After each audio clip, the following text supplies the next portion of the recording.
Football on YouTube. Can I get a roll tide up inside the comment box? I appreciate you guys being here. Thank you. Today is Wednesday. It is September 17th, and I hope that you're off to an amazing week. We have made it through the midway point, and you know what? That means we're one day closer to Alabama taking on Georgia. Let me know where you're watching from inside the comment box.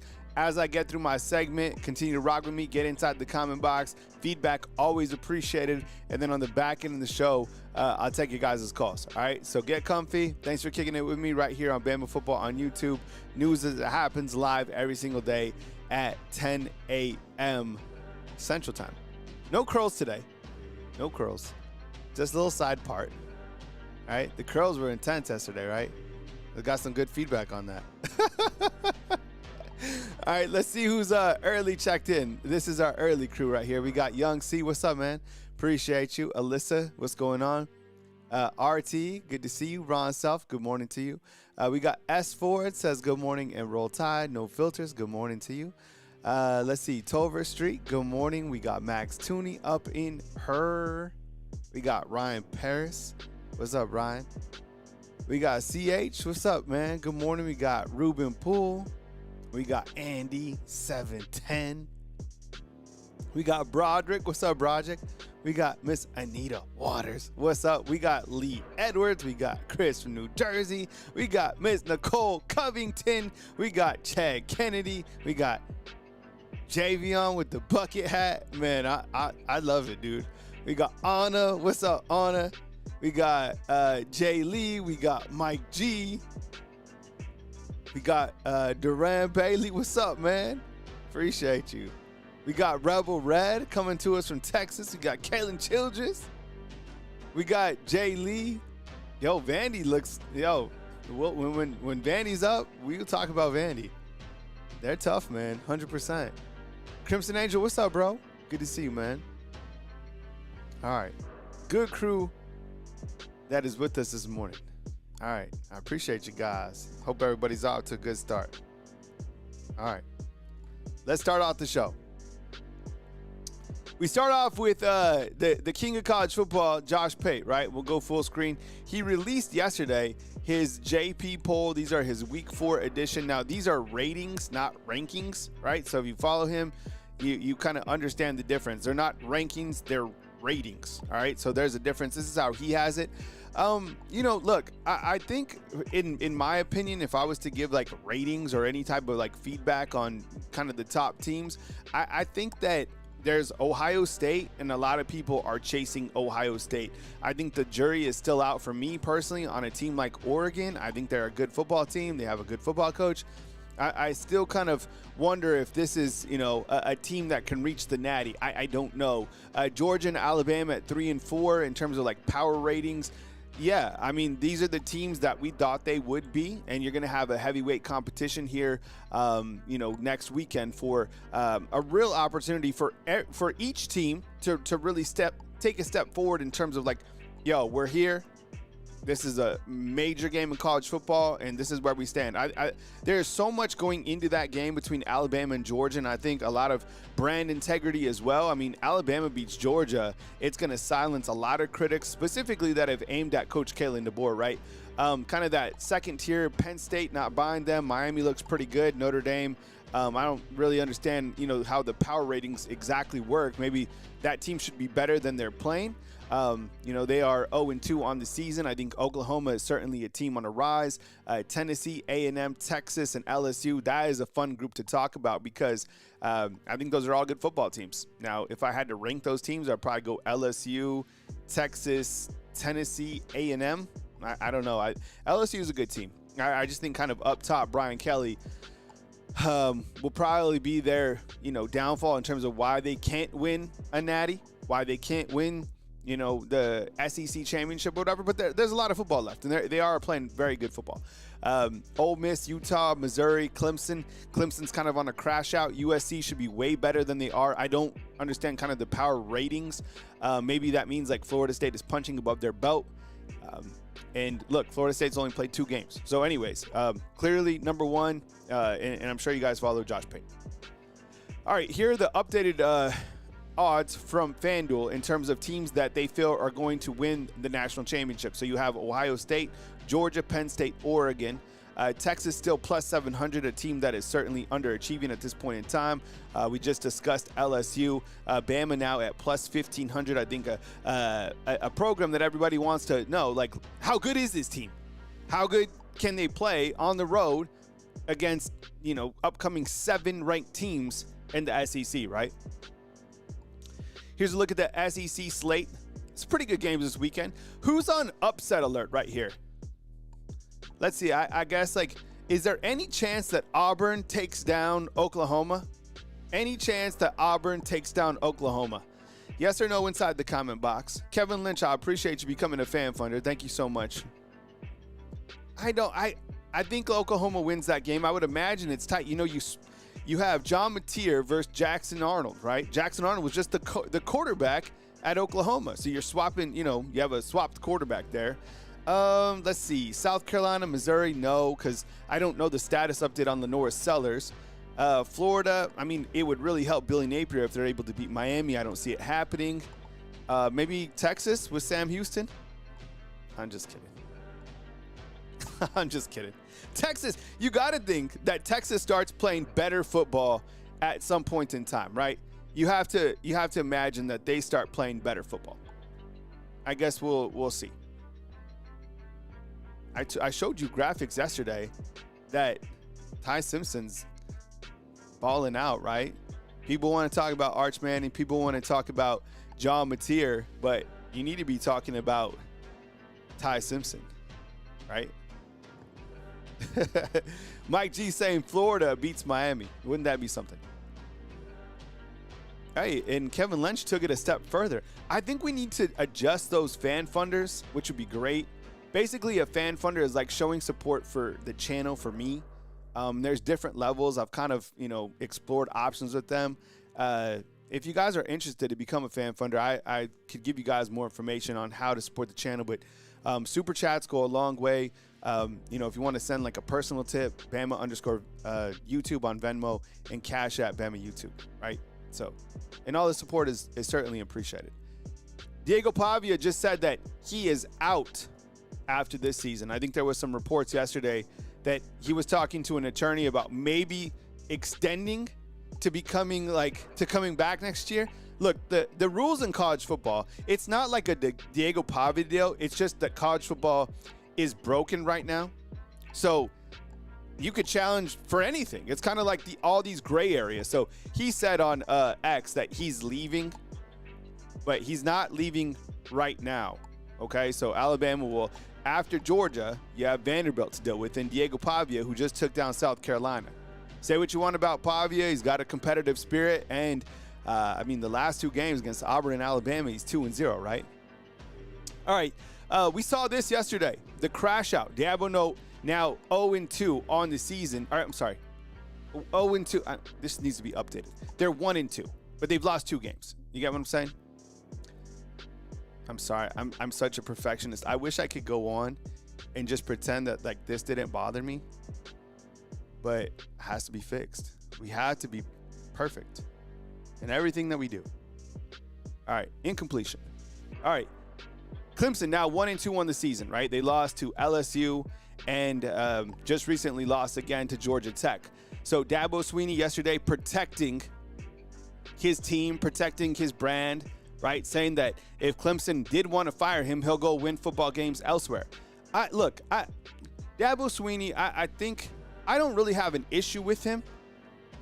I look at it from an outside, from like a college football fan, right? I'm like, look, to me, and you can go back and watch my preseason shows. I never really thought Clemson was going to be good to begin with.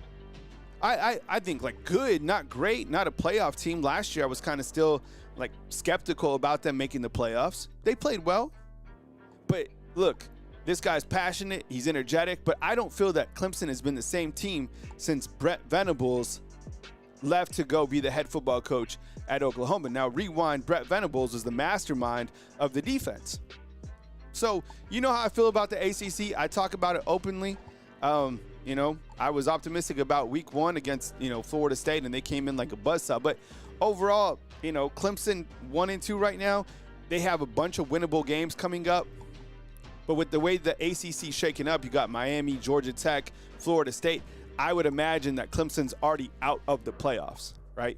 Who knows? A long season to go, but 1-2 is not the way that you want to start. Hey, what's up, Coach Smith? I appreciate it, man.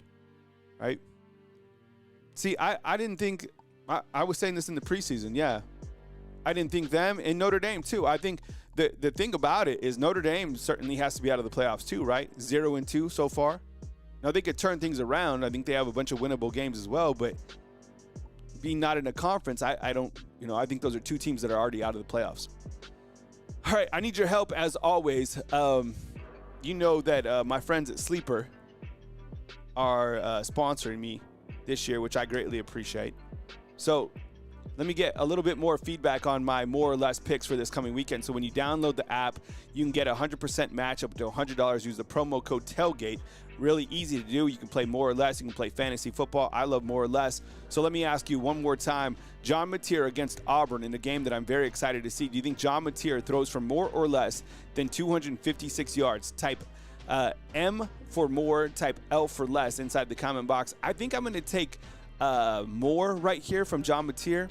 I put a bit stat. The only stats that he has better than Ty Simpson is passing yards, and that's barely. I mean, remember, Ty got pulled early against Louisiana Monroe.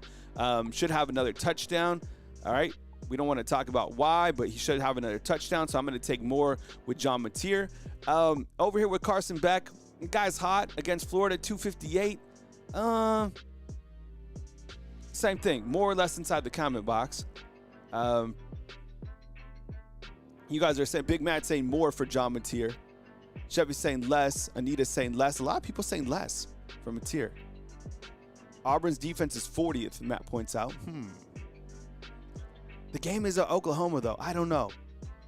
I rarely go against the undefeated. I don't know. All right, Carson Beck, let's do it. Same thing up at the top right. More or less than 258 against Florida. For some reason, I want to say less right here for Carson Beck. I don't know why. This one's a little bit more challenging. And then Justice Haynes against Nebraska, more or less 84 yards. Look, I don't like to go back and talk about, what could be, but I have to give props to players that are, doing well.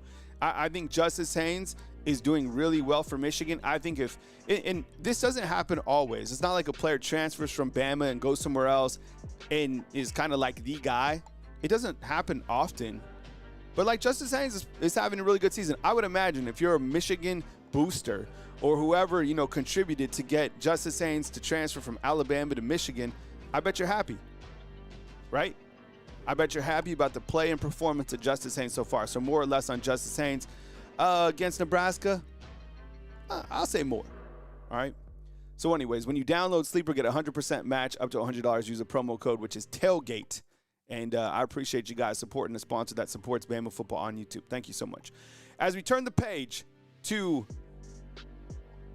Bama and Georgia, there's so much on the line, right? There's so much at stake for this game. And as we continue to lead into this game, we'll talk about all the different angles and what could be, what's at stake. And one of the notes so far is that Alabama should be really healthy going into this game. Now, they haven't been 100% at health in this, first micro of the season. But I was looking at this, and this just came out. Jarvis, if you could help me, I can't find the total for this game. The total is the predicted amount of points that's supposed to be there, right? Supposed to be in the game, like 55. Oh, okay, 52.5. Thank you so much. I was wondering about the total. I couldn't find the total. So anyways, the line, what this means is that Georgia is favored over Alabama by 4 points. So 4 points right now, Georgia favored, home field advantage, right? Evening game. And the total points is supposed to be 52. I think, okay, let's start right here. Do you think that there will be more or less than 52 total points in this game? More or less than 52 points in this game. If we just did some quick math, like a 28-27, right, puts us over that threshold, right? So that's each team scoring 4 times in the end zone. Casey, what's up, bro? I see you inside the comment box. Casey, what do you think? More or less than 52 points? I think over. I think there's going to be more than 52 points in this game for sure. Now, I don't know if it'll be, a shootout to where it's like, I would be shocked if it's like 49 to 42 or something like that. But I think it's like a 34 to 28 type game or something like that. Joe Croom's the same, way more. You expecting like a shootout? I mean, there was a ton of points between Georgia and Tennessee. Even before they went into overtime, that was a high-scoring game, right? And that's the thing, Wade's World, is like, if you want to get into a shootout with Alabama and the offensive line is protecting, yeah, good luck, because they can score.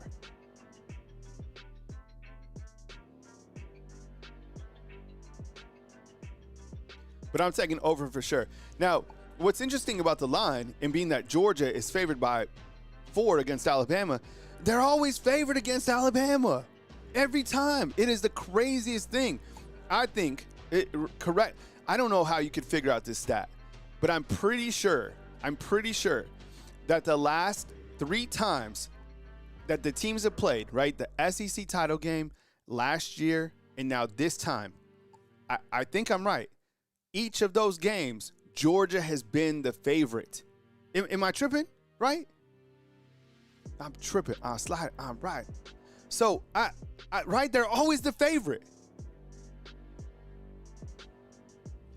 It's the craziest thing. It's like Vegas has amnesia too. Now, I think clearly if I'm looking at this game, I probably give the advantage to Georgia.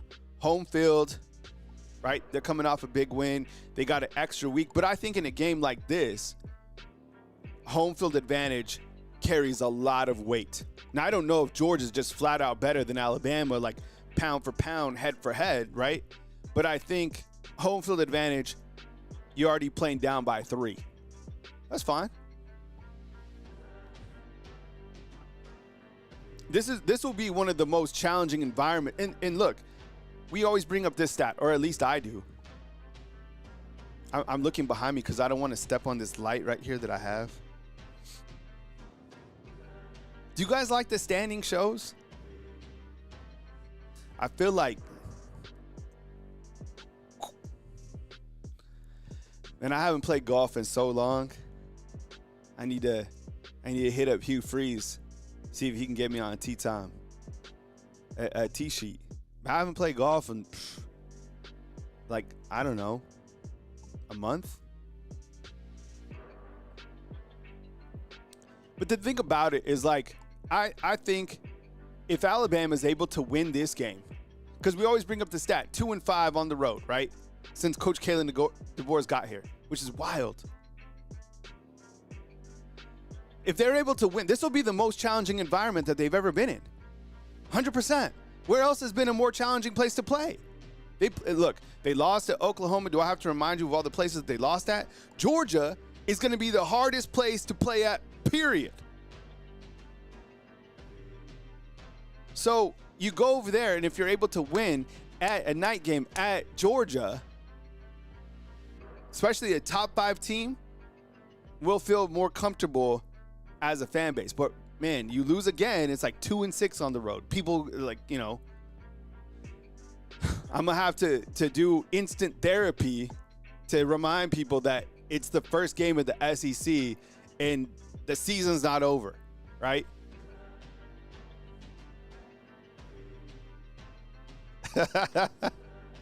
There's a lot at stake in this game. It's wild. But look, these are the facts. If you want to sleep easy tonight, just remember, as you go to bed and you thank God for this beautiful day that you had, remember all this. Georgia thinks that this is opposite. It's the weirdest thing. I'm going to talk about it every day.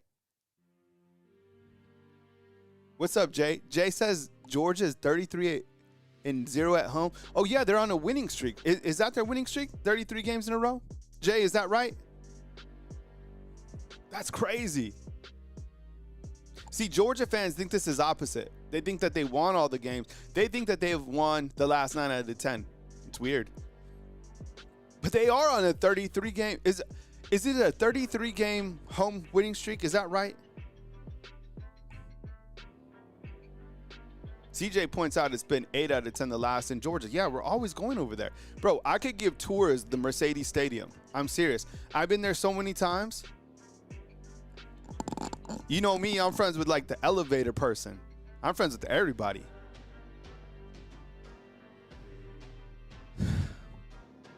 This is a fun graphic to look at.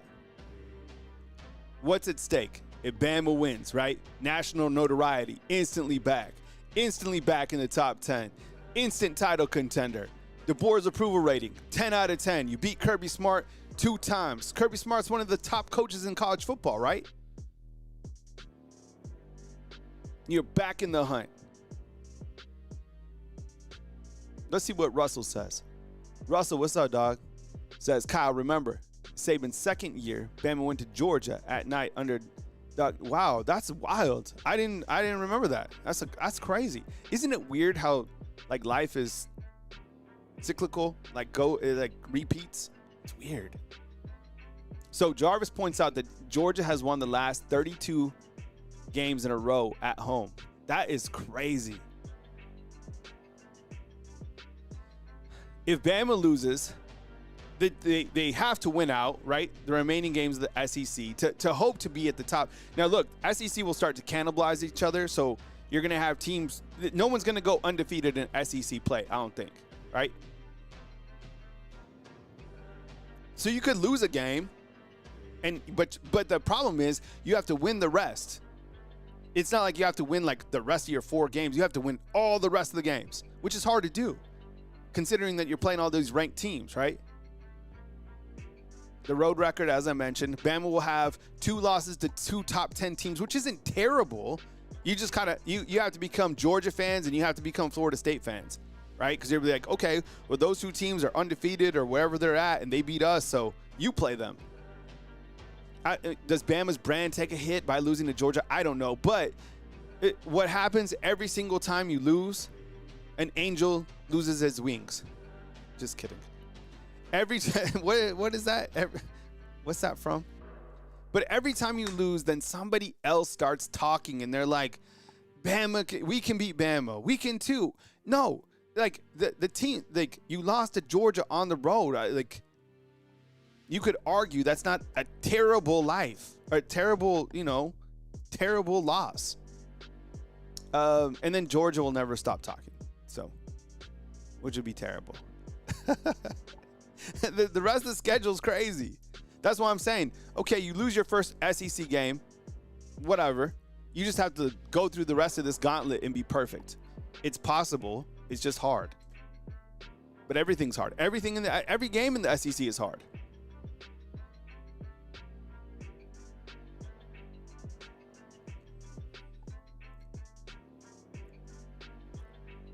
I'll take your calls here in a little while. I'm going to finish out my segment. I'm going to run through the roster real quick, and then I'll take your guys' calls. Let's see what Crimson Dreams has to say. If we are destined to lose one more game, Kyle, who would you want our loss to be to?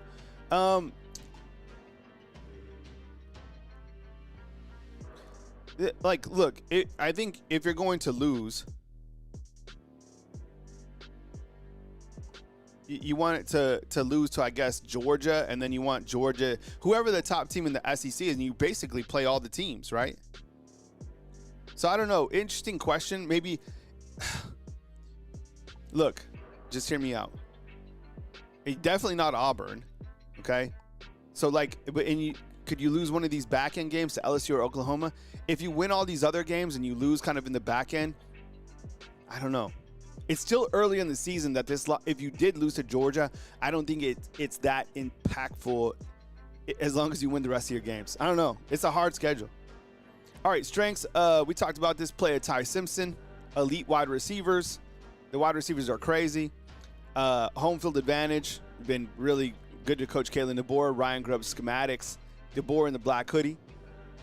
The weakness, run defense, now 72 in the nation. Running quarterbacks, playing on the road, and 84th in the nation in penalties. Right? And we kind of went back and forth and we added these together. But I think this is pretty good. Maybe the only other weakness that we could add is offensive tackles, right? What's up, Chief? I appreciate you, bro. I guess I should play or upload me playing Georgia again, right? Because I played Georgia. Remember, I've streamed like the 2 seasons. They beat me 10-7. But maybe I'll stream it again. All right. Here's a look, statistically speaking. Now, what you're going to see here, I'm going to go from the quarterback all the way to special teams. All right. So if you haven't seen this, this is how it works. It's basically like a roster update. All these photos, obviously from UA Athletics, right from the roster page. But what I did is it takes a little bit of time. But what I do is I go through every single statistic, add the players, and then, it gives us a point to talk about.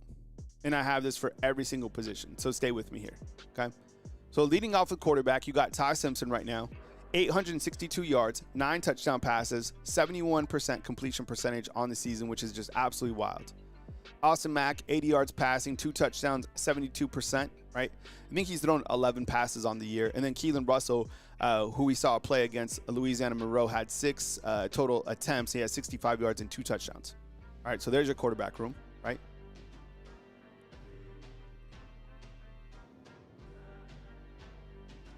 Yeah, and those are 9 passing touchdowns, right?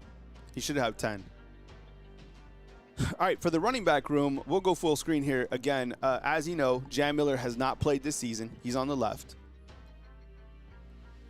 You have Richard Young, who was 19 for 48 with 1 touchdown. You have Daniel Hill, who has 6 for 25. You have Dre Washington, who has 9 for 37. Kevin Riley, who's been a hell of a surprise, 23 for 120. And then A.K. Deer, 7 for 85. I think A.K. Deer had a 75 or a 57-yard run for a tutty. So there's your running back room. And I think all eyes are on Jam. Is Jam going to be that running back that Alabama was hoping he could be? Is he going to be healthy? Is he going to be on a rep count? How are they going to utilize him? Is it going to be maybe Jam and Kevin Riley become the 1 and 2 combo at running backs? I think this is honest. I think Kevin Riley right now, without Jam Miller, is running back number 1. That's just being honest. I think when Jam Miller comes back, if he's fully healthy, Jam is number 1, Kevin Riley's number 2, Richard Young's 3, right? That's being honest. Kevin Riley right now, without Jam Miller, is running back number 1, 100%. All right, the tight end room. Not a lot of production here in terms of stats. These guys are also, doing different things. But Josh Cuevas has 8 catches for 67 yards and 2 touchdowns. Danny Lewis is still injured, I believe. Haven't really seen too much from the transfers that came in. This is a freshman, Caleb Edwards, who has 2 catches, 18 yards, and 1 touchdown. And then Marshall Pritchett has 2 catches as well. So that's your tight end room. And I've been happy with the play of Josh Cuevas, I have to say, right? The receivers, right? Ryan Williams comes back, has a really big performance against Wisconsin, so now he's close to 200 yards with 2 touchdowns on the season. Isaiah Horton, 9 catches for 105 yards and a touchdown. You have Journey Bernard, who has 15 catches, 275 yards, and 3 touchdowns. Does Isaiah Horton have 2 touchdowns? I think he might have 2. Let's look it up real quick. I need to fix that if he does. Give me 2 seconds. I think he should have 2, right? Yeah, he has 2 touchdowns. All right. Sorry. Another incompletion. I can't go on unless things are fixed. And I always tell my kids, what better time to do something than right now, right? See, it's already completed. If I didn't take care of that, then, I go into next show or whatever and I don't address it. It's just like, when's the best time to take out the trash? Right now. When's the best time to put the dishes into the dishwasher? Right now, right? When is the best time to make your bed? Right as soon as you get out of it. It's like, do it right now.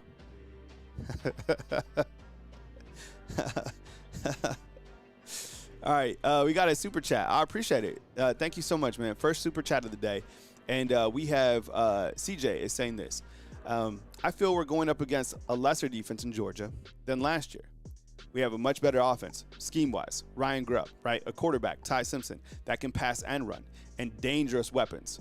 We won with less last year. Yeah, well, first of all, I really appreciate the super chat. Thank you so much. And I think you bring up some really good points. I'll start with the schematics of Ryan Grubb. It's been really nice to see as a fan to watch an offense that isn't so vanilla, that has, strawberries, that has sprinkles, that has little razzle dazzle, that seems to be fluid. You know what I'm saying? It's amazing to see what he's able to do with the weapons that he has.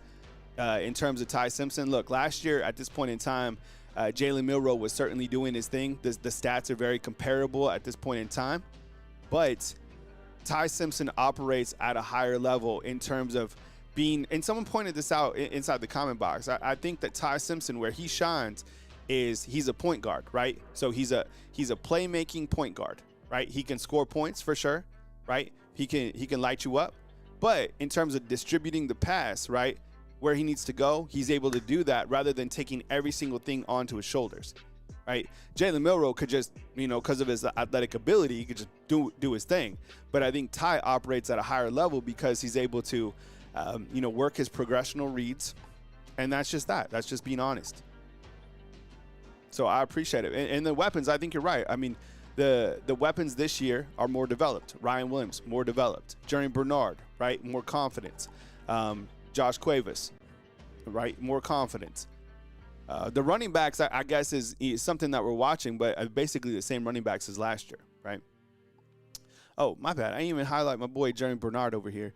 Yo, this has been, get on this bus right here. He exemplifies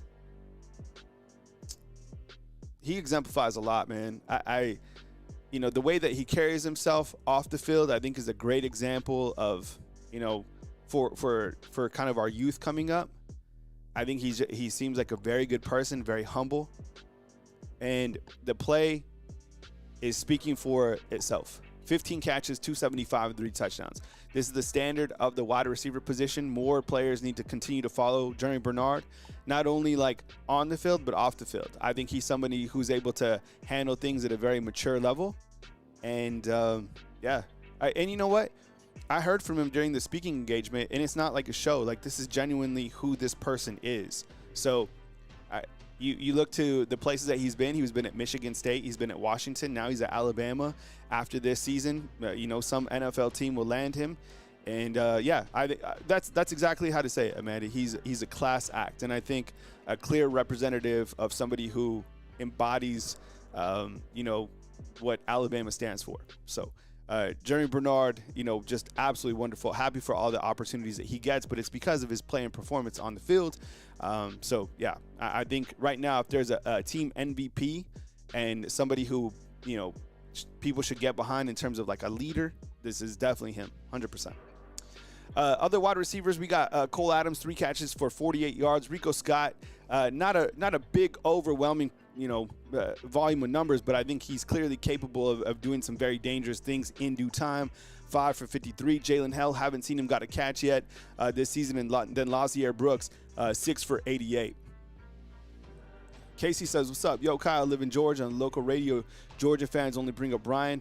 Yeah, they don't know. I mean, because and I'm sure the rest of the nation just thinks about Ryan Williams. And look, the plays that Ryan Williams make, his playmaking ability, Ryan Williams, there's no one else like it. Nobody else can do those type of things, right? But the thing about Ryan is he's been a little bit more inconsistent, right? The first game stuff, the drops. People always talk about drops when you're a wide receiver, so he's got to work on that particular area of play. The other stuff is the playmaking ability is 100 out of 100. You don't know what he's capable of. Nothing. It's crazy. Now, Jeremy Bernard, he's steady. He doesn't drop passes, right? So, yeah, you got to fear Hollywood, but Jeremy Bernard is certainly wide receiver number 1, no question about it. I was going to talk about Lazier Brooks real quick, and I think, as when we had our super chat come in just a little bit ago talking about the weapons from CJ, I think clearly if you're looking at Alabama right now, and I'm sure Georgia, right, when they bring up on film and they see 17 over here, I bet you they're like, whoa, this is a problem.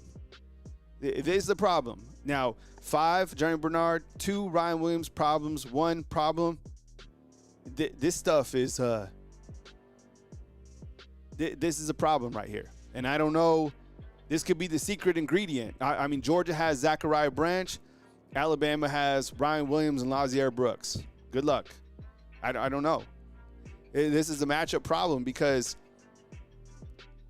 you got another dude out here to worry about. I don't know.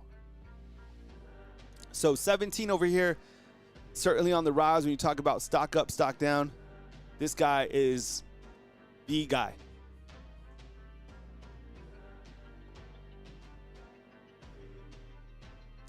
Other wide receivers, you got Jalen Ibakwe. He had 1 reception for 16 yards.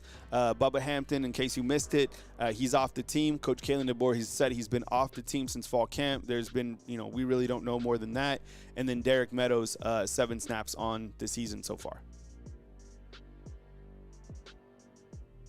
Do you all like these little player individual updates? Jack Wells says, bro, scoring 40 on Tennessee is not easy. I agree, dude. Yeah. And I'll talk about Georgia more. Their quarterback, I watched Gunnar Stockton, and his stock for me went up. He made some throws that were very impressive to me. But sometimes I like to do these individual position breakdowns because sometimes we get so lost and we can't highlight, the players. So I try to go through kind of like a roster update. I think it gives you a good frame of reference for all these individual players, right? It takes a lot of work. I go through meticulously every single player to make sure that snap count and the stats, are appropriately added. Kind of that detail, the attention to detail has to be very, very high. And right here, I want you to zoom in on this because I want to explain the offensive line real fast. All right, so Caden Proctor, we'll take Caden Proctor. You have 185 snaps right here, okay? Now, this is his pass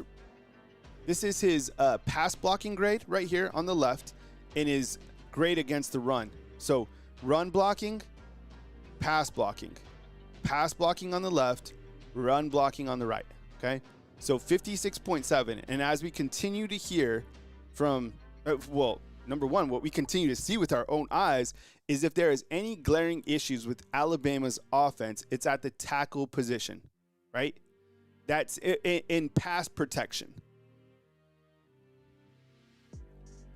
Now, I think, the jury is still out in terms of run blocking, and let's look at some numbers. Cole Kublick just recently said that he really likes Alabama's interior offensive linemen in pass blocking.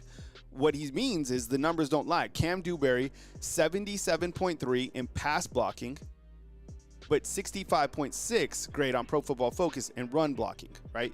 Parker Brailsford, very high pass blocking, 79.9. But again, run blocking, 59.9. And then Gino Vandermark, 82.2.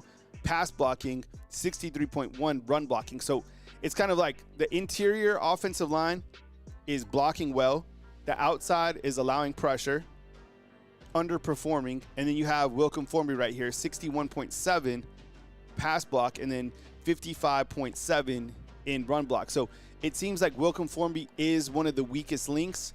For reference, Michael Carroll has a little bit better numbers than him, but he doesn't have an overwhelming number of snap counts. So all eyes continue to be on Wilcom Formby and kind of honestly trying to figure out, is Caden Proctor, ever going to play to the level that we feel Caden Proctor can play to, right? Oh, that's a good point out, CJ. We prevailed in Death Valley. That's a very, man, I've never been to Georgia's football stadium. I only would imagine that it's the most challenging place right now because where they're ranked and they've won 32 games in a row. But, man, I went to Death Valley. That stadium was crazy. It was so loud. It goes vertical. It was cool. It was like a cool college football environment. Tim Keenan has not played yet. Now we're on the defensive side. And then what I did is I got a little bit more fancy. So what I did was I put some abbreviation codes down here. So this star indicates against run defense. And then the dollar sign is against the pass rush. So let's start right here with James Smith. You have run defense, 73.7. All these pass rushing grades are super low. It might make you mad. Be careful. 56.8 for pass rush for James Smith. Kelby Collins has only played in 34 snaps. So if the guy hasn't played like over 40 snaps or 50 snaps, I don't really put their grade because it's not a lot of volume to work with, right? Edric Hill on the far right, 61 snaps, 82.1 against the run, and 62.9 in pass rush. A lot of the there's not a player that has like a really good pass rushing grade. And I don't know if that's because of the schematics that they run, that they don't send a lot of pressure. Now, they did have, 4 quarterback sacks in this last game, but you get what I'm saying. Isaiah Faga, 59 snaps. And we got an error there. We got to fix that. Snaps is spelled wrong. Isaiah Faga, 59 snaps, 74.0 against the run, and then 62.9 against the pass. Stephen Boumwa has only played in 15 snaps so far. And London Simmons, this has been interesting right here as a freshman. 65 snaps, 78.1 in run stop, and 53.8 against the pass. Yeah, someone pointing out that Edric Hill has better numbers so far. I guess from Pro Football Focus, kind of head-to-head. Yeah, that is interesting. Yeah, thanks for pointing that out.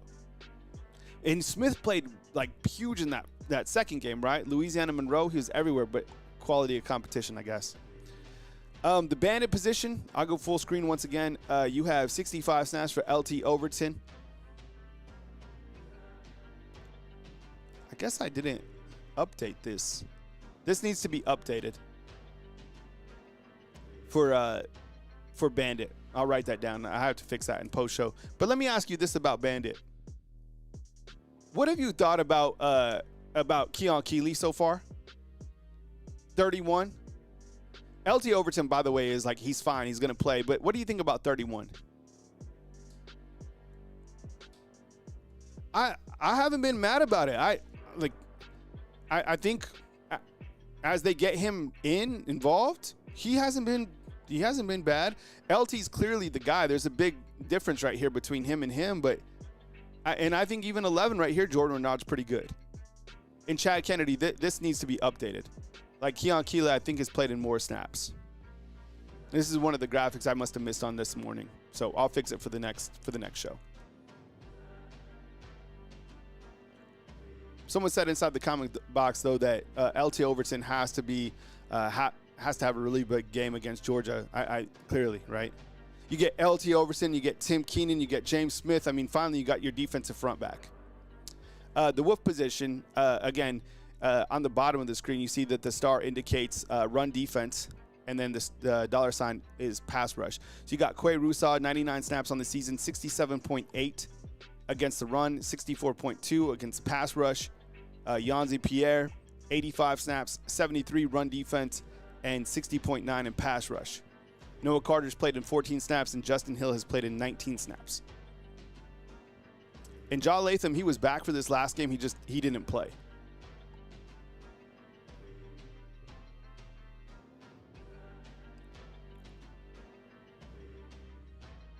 Jack Wells points out that he's been disappointed about the play at LT Overton. I don't. With really the defensive line, I think even going into this position, right? I haven't been like, oh my goodness, like that's that defense. Maybe we'll see kind of that defense going forward, but have they been a little bit underwhelming in terms of the gas up that we gave these guys? Probably so. I haven't been like extremely disappointed. I'm just like, okay, maybe the defense will get going soon. Inside backers, these are interesting numbers right here. So Deontay Lawson, in 108 snaps, he has a Pro Football Focus grade, which is the highest against the run, 80.3. 80.3 against the run and 53.9 in pass rush. Justin Jefferson, numbers really low, which was surprising to me. 57.7 against the run and 47.6 against pass. And Nikhai Hill-Green, 68.5 run defense, 59.4 against run defense. I'm sorry, against pass rush. Caden Jones, 27 snaps, and then Quentin Reese, only 31 snaps. This number was surprising right here, 80.3 against the run. He still has the best numbers out of all the inside linebackers. But we're still watching Deontay Lawson, right? Inside backers, these guys don't have any stats yet. They might have played on special teams, but in terms of like playing on the field, our 3 freshmen have not played yet. Corners, what I did is this particular grade is coverage. So I just put the snap count and coverage if they've played over 50 snaps. So, for example, I don't know what happened to Rock Montgomery, bro. I don't know. I thought he would play more. He's an offensive lineman. So you got Damani Jackson, 130 snaps, 67.3 in coverage. Xavier Brown, 134, 61.5 in coverage. Dejon Lee, 59.7. Aren't those grades a little bit lower than you would anticipate for the secondary?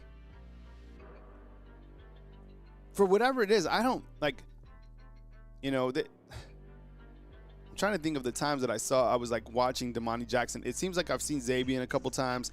He got burnt. Dejon Lee got burnt. I agree, Chad. Chad's still talking about Deontay Lawson. The grades are good, right? But it seems a little shaky when you're watching the game. But the grades are good. But here are your corner grades. They seem a little bit lower than I anticipated. 3 games. That's what it is. The Husky position, you got Deshaun Jones again. This is a coverage number, 58 snaps, 66.5 in coverage. Jay Kirkpatrick's only played 23 snaps, and then Cam Calhoun just 24 snaps this season so far. I thought he would play a little bit more, right? Maybe he will as we go forward. And then the safety position, you got Keon. These numbers are actually the highest on defense, like collectively at the coverage position, right? Keon Sabb, 120 snaps, 71.4 in coverage. And then Bray Hubbard, look at this grade in coverage. 124 snaps, 85.9. Of course, he had 2 interceptions this last game, and he was the SEC Defensive Player of the Week. Zay Mincy, 57 snaps, 59.4 in coverage. And then Cam Howard, Ivan Taylor, respectively with 16 snaps and 11. Ethan, what's up, bro? I appreciate you joining us. Thanks for being here, bro. All right, and on special teams, you know what? We have to give some kudos to these guys, all right? I want to publicly address the kickers, the kicker and the punter. They've been doing a really good job. The numbers are pretty good. Connor Talty, right? 13 of 13 on PATs, 3 of 4, longest of 46. I mean, he's been doing a pretty good job. He missed his first kick of the season against Florida State, but he's been pretty good. Longest of 46. Have you noticed in the NFL how long the field goals are getting? Like, remember, just like it seemed like 10 years ago, 5 years ago, like a 61-yard field goal was like impossible. A 65 was like, no way, right? Now, these guys are hitting 60-yard field goals. This is like common. And they started using a new football. Have you seen this? For kickers and punters. You're 100% right, bro. Talking about Georgia. That is a second half football team. The punter right here, Blake Dowd, this guy's been good. 5 punts, 235 yards, and 47-yard average. No one's going to talk about your kicker and punter unless they're terrible. That's why you're not hearing about these guys. They're doing really good. That's what I'm saying. Ballard. Dude, the 60 is definitely a new 50-yard field goal. The 49ers, though, they can't even make like a 25-yard field goal. It's terrible. Yeah, but they started using these new footballs. It's weird. All right, let's get the call-in show started. So when you call in, this is the call-in line number right here, all right? And keep in mind that when you call in, somebody's probably behind you.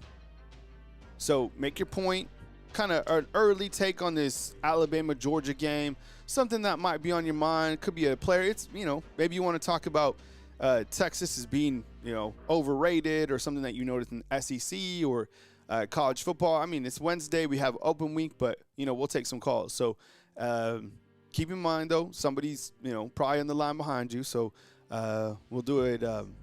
We'll get rolling with it. We got Chris from New Jersey batting first. Hey, Chris, what's up, man? Welcome to the show. Kyle, happy hump day, my friend. Yeah, thanks for being here, bro. All right, so I'm going to say what this game is it's an MOB. It's an MOB does not stand for mob, undefeated, especially Max. It stands for make or break, and I'm going to say it's good. This makes or breaks DeBoer. Can he win on the road against one of the best opponents, maybe the best opponent we have for the rest of the regular season?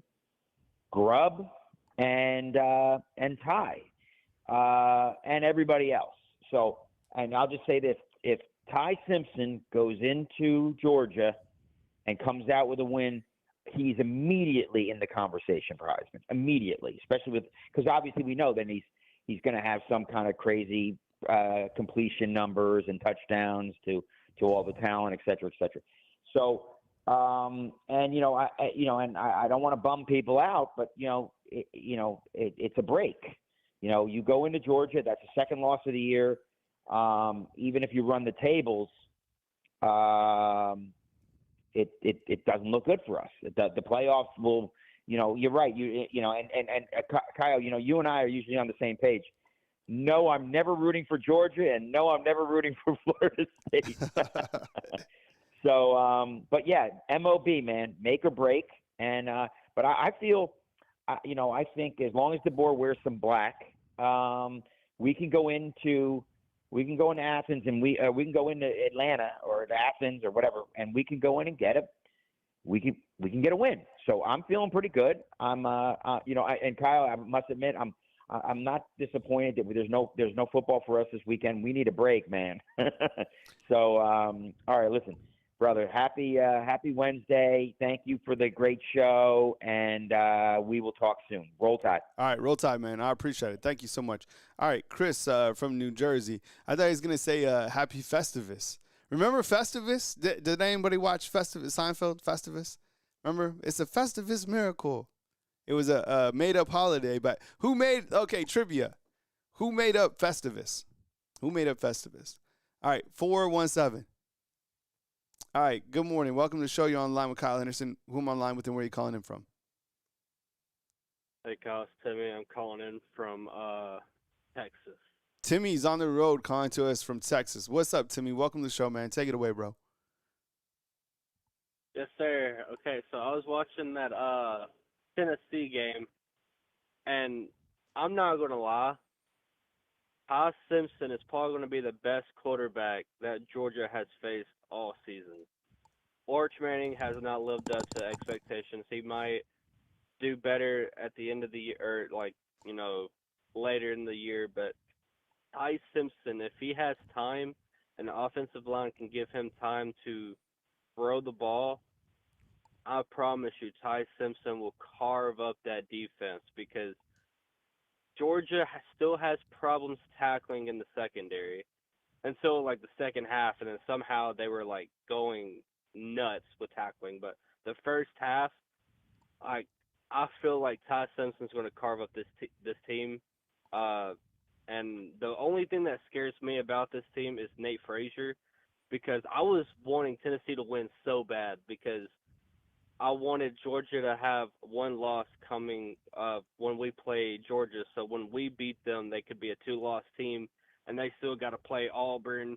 They still got to play Texas. So I was like, they're done for, because Gunnar Stockton, he's an okay quarterback, but nothing really scares me about him, because I've seen some of the passes that he made. I'm like, okay, that's pretty good, but he's inexperienced in a way, because yeah, it's going to be at home, but he has accuracy issues with like the short passes. So I feel like if we can put pressure on him, if we can make him make a couple of mistakes, and we just let Ty Simpson do the rest, because Ty Simpson, he's going to be the most accurate quarterback Georgia has played all year, and the numbers show he's what 41 in his last 49 or something like that, which is insane. But I got Alabama winning by like 15 or more, and then the case for Ty Simpson for Heisman is definitely gonna show out after this game. Yeah, I appreciate the call, Timmy. Good stuff, man. I like you hyping up Ty Simpson, man. Be safe on the road, and we'll call in next time.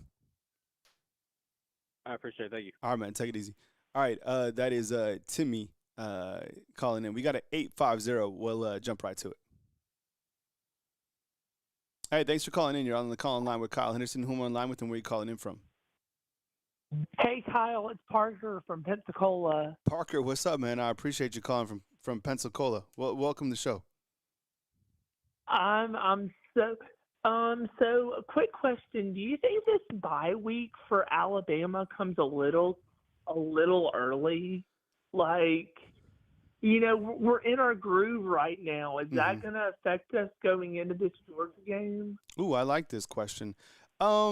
Yeah, you know what? I think it comes at a good time because I personally don't like early open weeks, but for this team specifically, it seems like we're already like in week 10, right? At least for the fans, maybe for the team too. But it gives Jam and Tim Keenan an opportunity for those two guys to get 1,000% healthy for a game on the road. And I think when you're playing Georgia, you do need an extra week to prepare going on the road, get your mind right. And these guys have had off, I think they're off 4 or 5 days this week. So Coach Kalen DeBoer has really let them kind of get away, kind of do a reset, and then they'll get back to practice at the back end of the week. It's a good question. I asked the community, do you guys feel that this where this open week is might derail the momentum that they have? Yes or no inside the comment box. Good question, Parker. What else you got, bro? I'm so excited. I just feel like they can't let off the pedal. I mean, you know what Vandy did to us last year. And I mean, I was going into that Vandy game last year going, oh, it's just Vanderbilt. But I mean, I like what Chris Stewart said at the beginning of that broadcast last year. But this ain't your daddy's Vanderbilt, but we got to take it just one game at a time. And we got to make the playoffs this year. That's just, I don't know. I'm feeling that I'm feeling a 10-2 season. I hope I'm right. I'm feeling that other loss is going to come at South Carolina.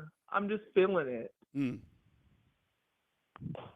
I regarding South Carolina, they're clearly a team right now that has fallen because Lenore Sellers, has the concussion. He didn't play, and Vanderbilt was able to run away with that game. I think they're playing Missouri, where they're an underdog as well. A team I'm watching for, but if Lenore Sellers is healthy, that's a difficult game on the road. Anything else that you have, Parker? I think that's it. Just roll tide, and y'all have a great day. All right, man. Take it easy. Thanks for calling in. Parker coming to us from Pensacola. 205 up next. Hey, thanks for calling in. You're on the line with Kyle Henderson. Who am I on the line with, and where are you calling in from? What's up, Kyle? It's Christian Ballard, Ballard Sports Media. How you doing, buddy? Hey, Christian, what's up, bro? I appreciate you, man. Good to hear from you. Everything going well for you? Yeah, man. How you doing? I'm doing all right, man. Just consistency and performance. I think, as a content creator, you got to be consistent. You got to always perform. And I don't think there's, just because it's an open week, like I don't take a lot of breaks in anything in my life. Maybe that's kind of a downside to it, but it just kind of helps me stay in the rhythm. So that's kind of where I'm at. But I appreciate you, man. Welcome on in, Christian, Ballard Sports Media. Come with it, bro. Yeah, man. Just it's good that I don't like bye weeks necessarily, but I think it came at the right time. This previous caller was kind of curious about that, which I could get that, but I think you need a bye week for Alabama before a game like Georgia, and you're going on the road in a tough environment. I hope we win that game big, but I don't know, man. It's funny. I had picked in the off season. Just being honest, I had picked Georgia to win this game because it was in Athens. Yeah. We haven't played there in 10 years. The last time we did play, we beat them. But obviously, Georgia is different than they were 10 years ago, and in some ways, good and bad. I think Bama is, different than they were 10 years ago in 2015. So, but the closer we get to this game, and the more I've seen from the past 3 or 4 weeks already from these teams, yeah, we took a tough loss to Florida State. Georgia's unbeaten, but that Tennessee game really had to be an eye opener for Kirby and the Dogs, man. I don't like them going into this next matchup. I mean, could they win? Sure. Are they going to? I'm not going to say yes or no because honestly, you just never know what happens when these two teams get together. But I think that Gunnar Stockton has looked pretty good through the first couple games. And then I also think that we've looked good with Ty Simpson outside of Florida State. I thought he bounced back well against ULM, and I thought we looked great against Wisconsin. I'm not quite ready to do score predictions, but when you look at this game, man, I mean, you got to pick Alabama, right? Just based on only if you're basing it off of what history has told us. Now, if Georgia wins this game at home, I get it. Tough crowd, tough environment. Maybe they're just the better team that night. But through the first couple of weeks of the season, outside of us having that loss week 1, I just think we're a better team. I think with that, Georgia might have the edge defensively a little bit in terms of the players that they've recruited. But I think the way that they've been coached up is not as good as what we've seen from us the past couple of weeks. I don't know, man. What's your thoughts on all that? And then, obviously, I would take Ty over Gunnar Stockton in a heartbeat. I think we're in a good position with this. Georgia's got a couple key, maybe position groups when you look at it. But overall, I think as a team and a program, it's obviously Alabama. But it's the game that you want to predict because it's going to be fun. But at the same time, man, I don't want to predict it because I just want to watch it unfold and hope that it's another classic. Yeah. Well, I appreciate it, man. I'll answer you on the other line, man. I appreciate you calling in. Thanks, Christian. Appreciate it. Christian Ballard Sports Media. I think he brings up a really good point in terms of Ty versus Gunnar Stockton. How about inside the comment box? I think we have a couple Georgia fans in here. Probably not going to be an easy poll, but I think if you just take off your fan hat and you look at the two quarterbacks and what they, where they're playing and how they're playing right now, I think a lot of people would feel, and just being honest, that Ty Simpson is the better quarterback of the two. Now, they're going to have an opportunity to duel it out maybe once, maybe twice. Who knows what the world will throw at us going down the road. And I think as casual fans, as also Christian was talking about it, is I think you pick Alabama in this game. If you're a fan, you're curious to see how it unfolds because of the drama last year. Last year was one of the better football games that I've ever seen. And I think it was Fromm inside the comment box that said this. Georgia is a second half football team, 100%. That the one thing that you can certainly say about Kirby Smart in the last couple times that we've seen them is those guys make some amazing second half adjustments, and they're never out. It doesn't matter. Last year I thought the game was over, right? As a fan, I was like, oh man, this is done. And here comes Georgia. Here comes Carson back. And they came back and they retook I would have never, ever, I would have bet my house on it that they would have never taken the lead. And then I thought they were going to win the game. It was crazy, right?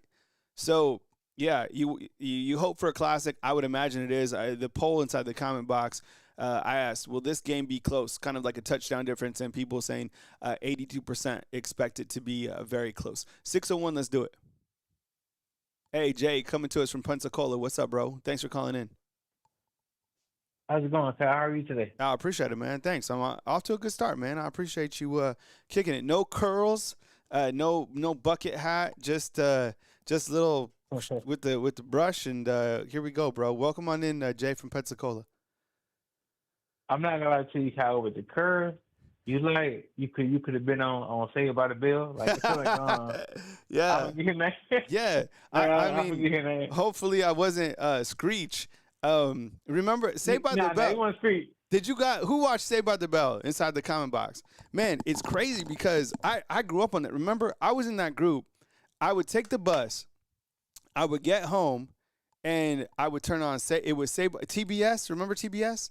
Saved by the Bell. Yeah. And then it was like Family Matters, and then there was something else on TBS. But yeah, back-to-back episodes of Saved by the Bell, man. I was with it for sure. So what's on your mind, Jay? What you got, man, in terms of couple days out from the big one, but easy to talk about Georgia, Alabama.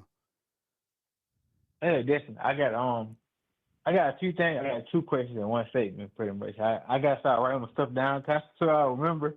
Because I get in the moment and just start rambling, and I don't want to do that. I got people behind me. But I'm currently in Maryland. Yeah, it's awful. I'm currently in Maryland. My truck been broke down for a week now. Oh no! But it's my faith in God, bro. It's my faith in God, because my wheels don't move, I don't make money. So my faith in God, I'm praying to God. He made everything possible. So I had a strong faith in God, so I'm not worried about anything. So enough about me. But yeah, that's it. And I thank you for your faith, God. Thank you for continue to try to stack stuff against you. And I'm glad you're prevailing. I'm glad that you're doing well. I pray for your success. I'm with you 100%, and I always will be with you. Yeah, appreciate it, man. Yeah.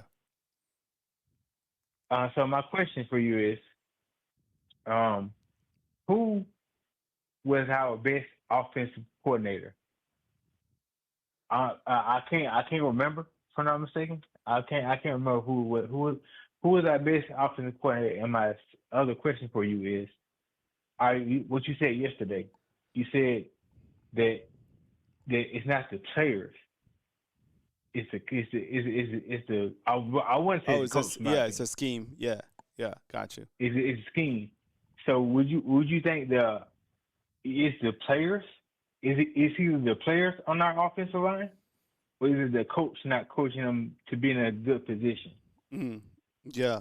I think that it's like one of the most. I think a question that we all have on our mind right now regarding Alabama's run game is like, can this team run the ball or not? Like, is it? And there's a lot of different variables because we're like, is it the offensive line? Is it the fact that Jam Miller is out? Is it the fact that maybe teams are challenging Ty Simpson, which clearly you can't do that, going forward? Maybe other teams can. I don't know. Maybe they saw something, from week one. I think we'll figure that out as we go forward. But right now, I don't know. That's an interesting question. And I think the other thing is like, the tackles. Caden Proctor, he looks good in when you're running the ball. But that seems like the weak spots for Alabama is the offensive tackle position. So maybe those we'll figure out those answers as we go forward. It's just Florida State that they did a lot to Alabama's offense, and I don't know if Alabama grew up a lot since that point, but that team looks super athletic and just straight up better than Alabama. What else you got, Jay? I want to disagree with the caller before the last caller. He said when Ty has time, he makes great plays. Yes, he does when he has time. But with so many defenses coming up, as physical as they are, as lackluster as our pass defense are, if we don't get better protection, and Ty has done a great job, if we don't get better protection, or Ty make quicker reads, because he's not gonna have that much time. With the way our offense is, and when pass defense goes, pass protection goes, if he doesn't make quickly decisions, and stuff gonna get hit openly, we're gonna get behind. And there's one more statement I have. I watched the Georgia-Tennessee game. Georgia, it was down. They were down the whole game to the end. If our team, I pray that our team can keep its composure and can keep a level head. Do not give up. And I feel like we have to come back. But I feel like it's going to be a close game. Okay. One more question. I'm done. Would you rather, in your opinion, have a close game to be 24-21? But in my opinion, having that type of game lets me know that our defense has improved. Would you rather have a high-scoring game, like 40 to 48, that our defenses fail, but our offenses prevail? So that's my last question for you, Kyle. I appreciate you. Have a good day. Roll Tide. All right, man. Take it easy, Jay. I appreciate it, man. I don't think, to me, it doesn't matter, like, how close the game is. I think right now it's just like, who said it, right? Al Davis is just like, just win, baby. Especially, like, on the road. I don't think people will be mad. Like, if Alabama goes over there and is able to win, like, I don't know, 42-10 or something like that, oh, my God. They might be ranked number 1 or some crazy thing like that. Or at least, like, in the top 3. But I think if you just win, that's all that matters, is just win, stack another W, put your head down, and play like that again. Because that's been another thing that I think a lot of us fans right now have been bothered by, is this team is good, and we saw this last year. They do really well, and then it's a letdown. Do really well, letdown. Really well, letdown. It's like up and down. And right now, fans are like cautiously optimistic because they understand who Louisiana Monroe was in Wisconsin, but they want to see that consistency when you have 2 weeks to prepare to get ready and do the same thing against Georgia.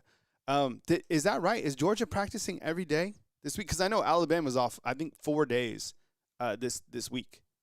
All right, we go back to the phone lines, 317. Hey, thanks for calling in. You're online with Kyle Henderson. Who am I online with and where are you calling in from? Hey, what's good, Kyle? It's Mark from St. Pete, man. Marcus, what's up, dog? I appreciate you calling in, man. Welcome to the show on Wednesday, but it's good to hear from you as always. Yes, sir. I mean, I was finishing up my workout this morning, man. I get up every other day, run a few miles, come home, do push-ups, sit-ups, add workout squats, the whole nine. Yeah. The second caller said something about he wasn't impressed with Gunnar Stockton, or Gunnar Stockton wasn't a good quarterback, and I dang near like coughed up the water I was drinking. Let me say something real quick, man. Gunnar Stockton, I was a big Gunnar Stockton doubter. I thought Gunnar Stockton and Georgia was going to take a step back because Carson Beck was gone. But, man, Gunnar Stockton went out there and played like that Georgia-Tennessee game has got to be one of the best games of the year so far. And and that was just the third week. Like, Gunnar Stockton looks really good. Joey Aguilar looks really good at Tennessee, and Bama has to play both of them. So here's my point. Bama has to do two things in order to beat Georgia, which is going to be trying to beat them in Athens is going to be crazy enough of a task in and within itself. And this is assuming that the program keeps soaring at 30,000 feet, meaning the secondary still looks good. The offensive play calling still looks good. Alabama stays aggressive and gets after it. The two things Bama has to do, one, you have got to get physical in the trenches. Those guys on both sides of the ball have got to man up and physically dominate their opponent. The O-line has got to protect. They got to move bodies off the line, and the defensive line has got to be disruptive, and they have to be a force. The second thing is the freaking run game has got to explode. I don't know if y'all know this, but against Wisconsin, Alabama ran the ball for less than 80 yards. That is not going to get the job done against Georgia. You are not going into Athens. You are not going to beat Georgia by running the ball for 80 yards and thinking you can just swing it all across the yard in Athens against Georgia and think you're going to get out of there with a W. It's not happening. It's not happening. Gunnar Stockton looks good. I was so surprised that Georgia got that win because I thought Tennessee was going to break that streak, and I was like, dang, man, every dog has his day. And then Georgia said no. And it looks like, I could be wrong, so give me your opinion on this, Kyle. And this is, prior to Bama playing Georgia, but just like Georgia has Tennessee number, it looks like Alabama has Georgia's number. At least that's been the case so far, even in year one under the board. What do you think? Yeah, someone just pointed out that Coach DeBoer is 8-0 coming off bye weeks. Yeah, it does seem like that. It doesn't seem like that to Georgia fans, right? That's the weirdest thing. I always talk about that. But yeah, I think that look, Coach Kalen DeBoer in these type of high profile games, he comes out on top. It's kind of those weird ones that you're not expecting that they lose, right? So like this game, that's why I have a little bit more confidence, I guess, going into this matchup is because the past tells us that Kalen DeBoer is able to come out on top. Having Georgia's number, yeah, they do. I mean, the last time that they beat Alabama, right, was in the Natty, and we all know why that happened. I mean, look, they won, but you have J-Mo and Mechie healthy, you win that game, in my opinion. So Brandon Curry says inside the comment box, Georgia's trash. I agree with you, though, Marcus, on the quarterbacks. I was impressed with each quarterback in that Georgia-Tennessee game. Now, Aguilar, it seems like throwing interceptions is kind of part of his game. But Gunnar Stockton, man, he made some throws that were super impressive. Like that, what was it, like a 3rd and 8 or a 4th and 8 or something like that when he had to throw a touchdown? Yo, that pass was right on the money. And he's an athletic dude. No, stock up for Gunnar Stockton for sure. Yeah, he was impressive. Absolutely, man. I support my Tide. I have for a very long time. But if you look at the quarterbacks that Alabama has on the schedule that they have to play, that's a huge uphill task. The only thing, and I mean the only glimmer of hope that I give Alabama is that Georgia's defense looked suspect in that game. Now, here's where I'm splitting hairs on it. This is where I'm stuck, and maybe you and the Undefeated could help me out. Does this mean that Joey Aguilar is good as advertised because he did look really good, although he was very hot and very cold one moment? Or does it mean that Georgia's defense, especially their secondary, has some holes in it?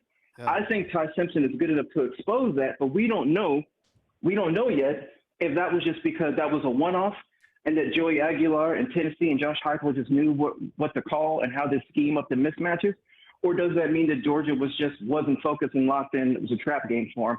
And let's be honest, playing in that crazy toilet bowl of an orange stadium is difficult. It's difficult. Yep. Tennessee wanted that win. They wanted to break that streak, and they couldn't get it. So you guys tell me, man, which one is it? Is it the Georgia defense is tough, or is it that Joey Aguilar was just a good quarterback and made Georgia's defense look pedestrian? Yeah. I don't know. That Joey Aguilar was pretty good to me too. I don't know. Someone had said that Georgia's secondary is trash. Maybe they are. We're about to find out because they're going against one of the better wide receivers in the entire country, and there's 4 of them that are absolutely dangerous. Anything else, Marcus, before we move on? Yeah, real quick, last thing. I'm not a Georgia fan, but to associate trash with Georgia is a ridiculous concept.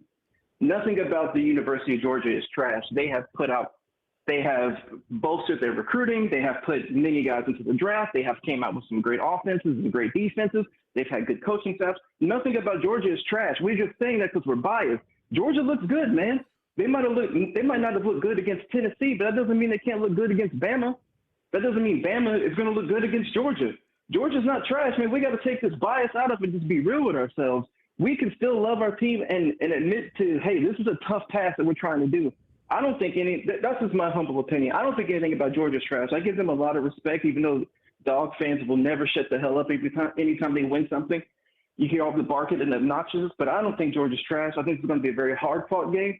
If Bama wins, it's going to be a close one. I would be super surprised if either team I would be surprised if Bama got blown out, but I would be super surprised if Bama blew out Georgia at home. Thanks for taking the call, Kyle. Roll Tide to everybody at Undefeated, and I'll catch you guys next time. All right, man. Take it easy, Marcus. All right, always a good call from Marcus out in St. Pete's. Appreciate it. As Marcus is saying, he's like, nothing about Georgia is trash, and then someone inside the comment box was like, Georgia's trash. You guys are hilarious.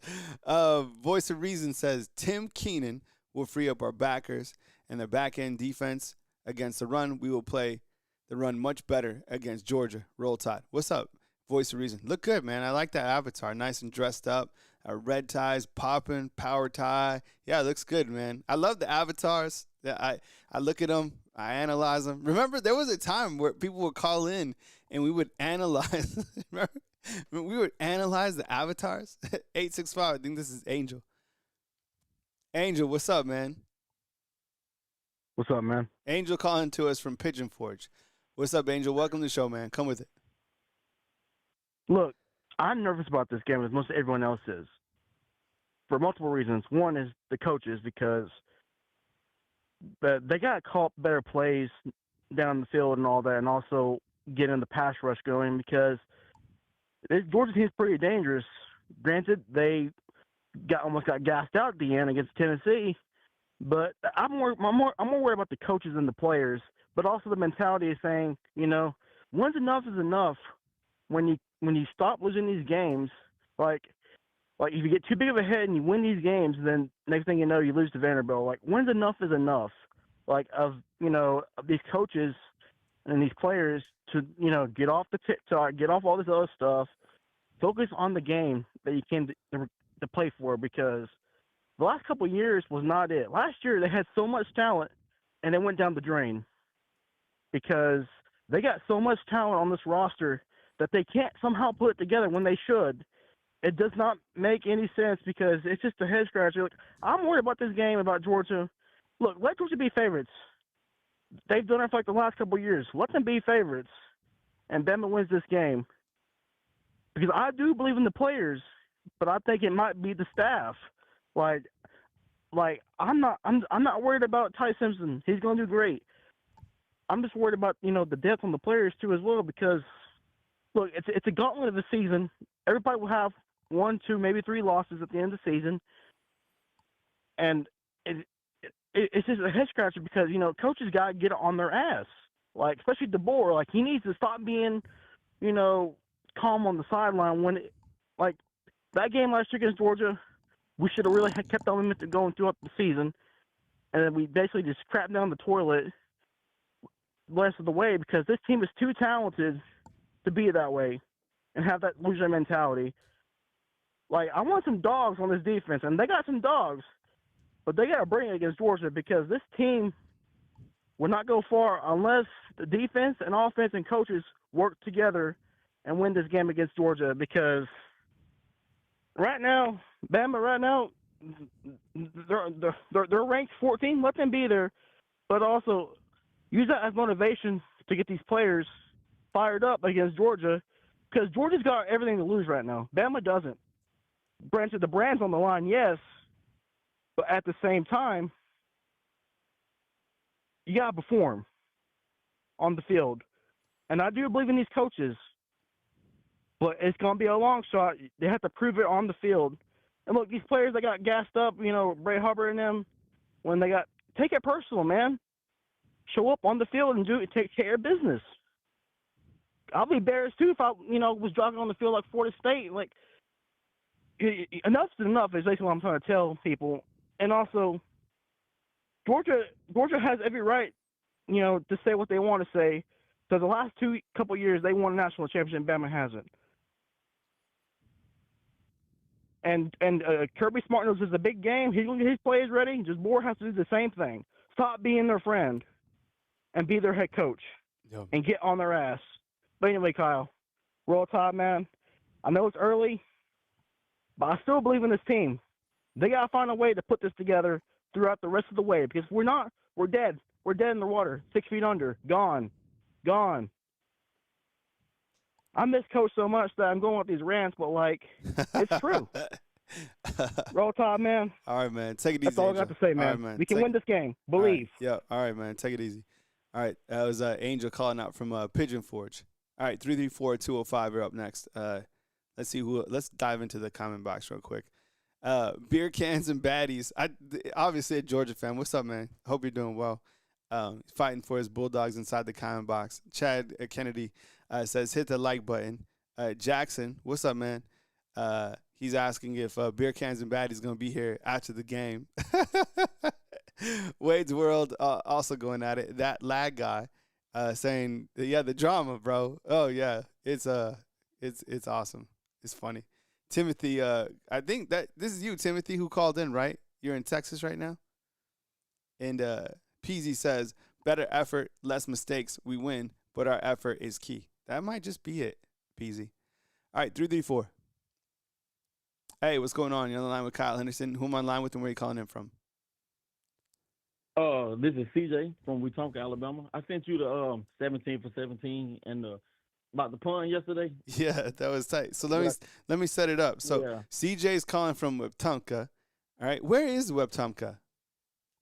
Wetumpka, it's about 10 minutes from Montgomery. It's on the outskirts of Yeah, Montgomery, because in the country. I see it everywhere. I guess I never been there. But so CJ hit me up. It ain't far. Yeah, right. Yeah. So CJ hit me up yesterday, and on NCAA football, he went 17 to 17 passing. So he sent me a screenshot because he was balling out, and today he calls back, man. So welcome, CJ. Wetumpka, come with it, bro. Welcome to the show. What's up now? First off, good morning, and thank God for another day. Yes. But basically, I just want you to put up you don't have to put it up, but I just want to look at the side by side with John Mateer. Well, basically Ty Simpson versus every other quarterback, because I seen the percentages and I seen the stats of it. But if you think about it, we had an off week, and we the first team to have an off week before anybody. And Ty Simpson's stats basically is better than everybody's with basically more yards than everybody if he played the third week, the consistent third week or fourth week. Third week that was out, because we did have a bye week. Mm-hmm. We do have this bye week, and everybody else has played. But what I do want to say is I think that we, as an Alabama team, I think that our defense, like I said in the chat, Georgia's defense is not what it was last year. You got to think about Malachi Starks. You got to think about a lot of people that's gone, that's not there this year. But we have more people that's more developed. See, last year, Jeremy Bernard wasn't really a threat to Georgia, but Ryan Williams was. But now that we have Horton, Lazier Brooks, we got Jalen Mbakwe can come in, Cole Adams. It's a bunch of weapons you can put in to take a little attention off Ryan Williams to open up the game. And with lesser defense, how could they stop it if we have somebody as a better passer to make takedown throws? Like Miro, last year, I take nothing from Miro. I love Miro. But taking it from him, like, he was a person to snap the ball, and he never looked for a read first. He looked to run first, then the read. But Ty Simpson makes the read first, then the run, makes takedowns. So doing that with the offense can open up the run if we go underneath. Open the top is going to open up either way it goes. You got Ryan Williams over the top, Jerry Bernard, Lazier Brooks on the bottom, going underneath, which opened up the run.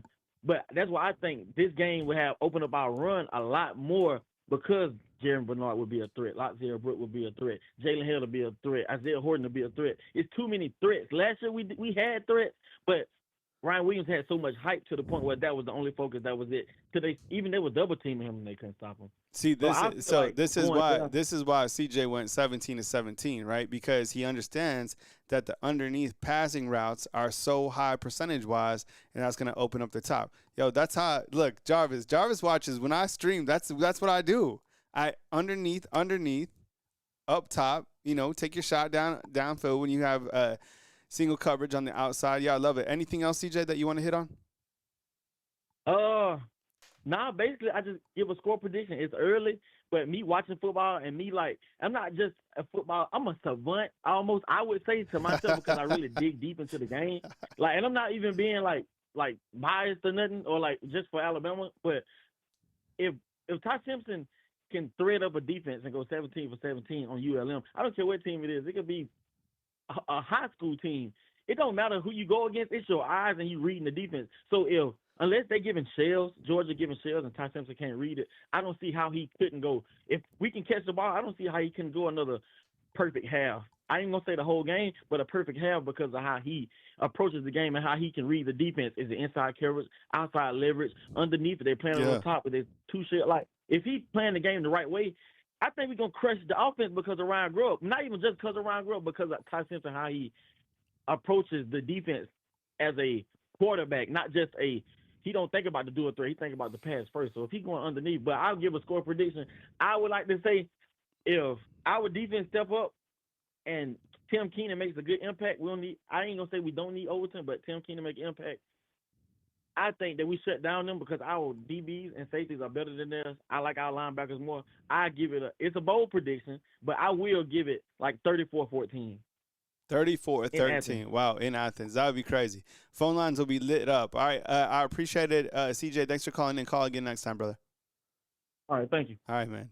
Yeah. That's the type of enthusiasm. He like, CJ loves football. You can just tell, right? Some people just made different. That's That's a great call from the home state of Alabama. All right, 205, let's do it. Hey, thanks for calling in. You're on line with Kyle Henderson. Who am I on line with and where are you calling in from? What's up, Cal? This Bama hater, baby. The last time I called, my phone dropped. The call dropped. It I don't wasn't. know if you couldn't hear me. It was a bad connection the last time. So yeah, I was at work inside the plant, but I'm all good now. Let me give Angel some advice. Walmart has Visine and Kleenex on sale because it sounded like you was about to cry trying to get that ran out about Alabama. And to the last caller, all of that advice and info he had, maybe he needs to apply for the board's job once they kick him out of T-Town. Now, let me talk about Alabama. Alabama has played 3 games this season, Kyle. Every team they played was unranked, and they got whooped by one of those unranked teams. Reversed back to last season when every time they was in the top 10, they got whooped by an unranked opponent. Now, Alabama beat 2 teams that was probably equivalent to the guy in Wetumpka, to Carver, Montgomery, and Hoover High School, and they move up in the poll 7 spots for beating unranked teams. We all know they want to get Alabama towards the top so they can make a BS argument at the end that, hey, those not so big name brand teams, yeah, they won 10 or 11 games, but Alabama played a tougher schedule even though they had 3 losses like last year. We all know Bama ain't got it no more. They're not feared like they used to be. And this is just not a caller named Bama hater. I'm stating facts about Alabama's team. The fans don't like to hear because it's the truth when Alabama is not up to par, and they just can't take it. Alabama's probably going to lose 3 to 4 games. And with the rest of this schedule, I don't see Alabama winning 7 more games. I don't care what kind of fan you are. You just have to look at the product that they putting on the field. And the only way they can beat Georgia would be by the usual Kirby dumb mistakes. Have a double-digit lead against Bama and you lose at the end. That's the only the reason I think Georgia will lose to Alabama. It's Kirby Smart. Other than that, Alabama's not the Alabama of old Kyle, and you know it. Just admit it, man. Let me ask you on this before we get on Bama hater. How would you assess the play of Ty Simpson last 2 games? His number says that he's doing great. But to what competition are you basing that on? Unranked ULM and unranked, what was the last team they played? Wisconsin. You're basing that on 2 unranked teams. I want to see it against better competition. I'm not knocking the guy because he's had great numbers. Numbers are numbers. But to what competition? And before I go, I told you before the season started, where are my Hurricanes at, Kyle? 3-0, number 4 in the country. I told you guys that bias and you know, putting certain teams up on a pedestal just because of name, you still have to prove yourself on the field. I like the way our defense is playing, and our offense hadn't missed a beat. So, you know, these guys, they can doubt my Hurricanes all they want to and keep propping up that team off McFarland Boulevard, but you still got to prove yourself on the field. And I'll be here every week to remind you of your team and my team. I don't shy away when my team lose or not playing well. I'll still be here, baby. Take it easy, Bama hater. All right. Bama hater on his break from the plant. Last time he called in, it was like super static. I don't know where he was calling in from. Look, he's been calling in for a long time. He's a Miami fan, and clearly Miami in the top 5. Do you think, let me ask you inside the comment box, do you think Miami at the end of all of this is playing for the ACC title? You have Miami, Florida State, and then Georgia Tech. Georgia Tech, that is a team to watch. All those teams right now unbeaten in the ACC. I would imagine that all those teams are able to punch their way to the playoffs. Clemson's 1-2, right? All right, we go back to the phone lines. We got a 251. Hey, thanks for calling in. You're online with Kyle Henderson. Who am I online with and where are you calling in from? Hey, what's up, brother? It's Mattress Matt from Mobile. How are you? Mattress Matt, what's up, bro? I appreciate you joining. Welcome to the show, up, bro. man? Yeah, come with it. I'm just going to throw a thought out there here. Okay. I was crunching some numbers because I have nothing better to do today. All right, y'all are going to think I have no life. All right, listen to this. All right, so this is just for the last 2 games, okay? All right. Alabama's had 58 rushing attempts for 298 yards. That's 5.13. And this is the last 2 games, one of which was potentially one of the best rush defenses in the entire country.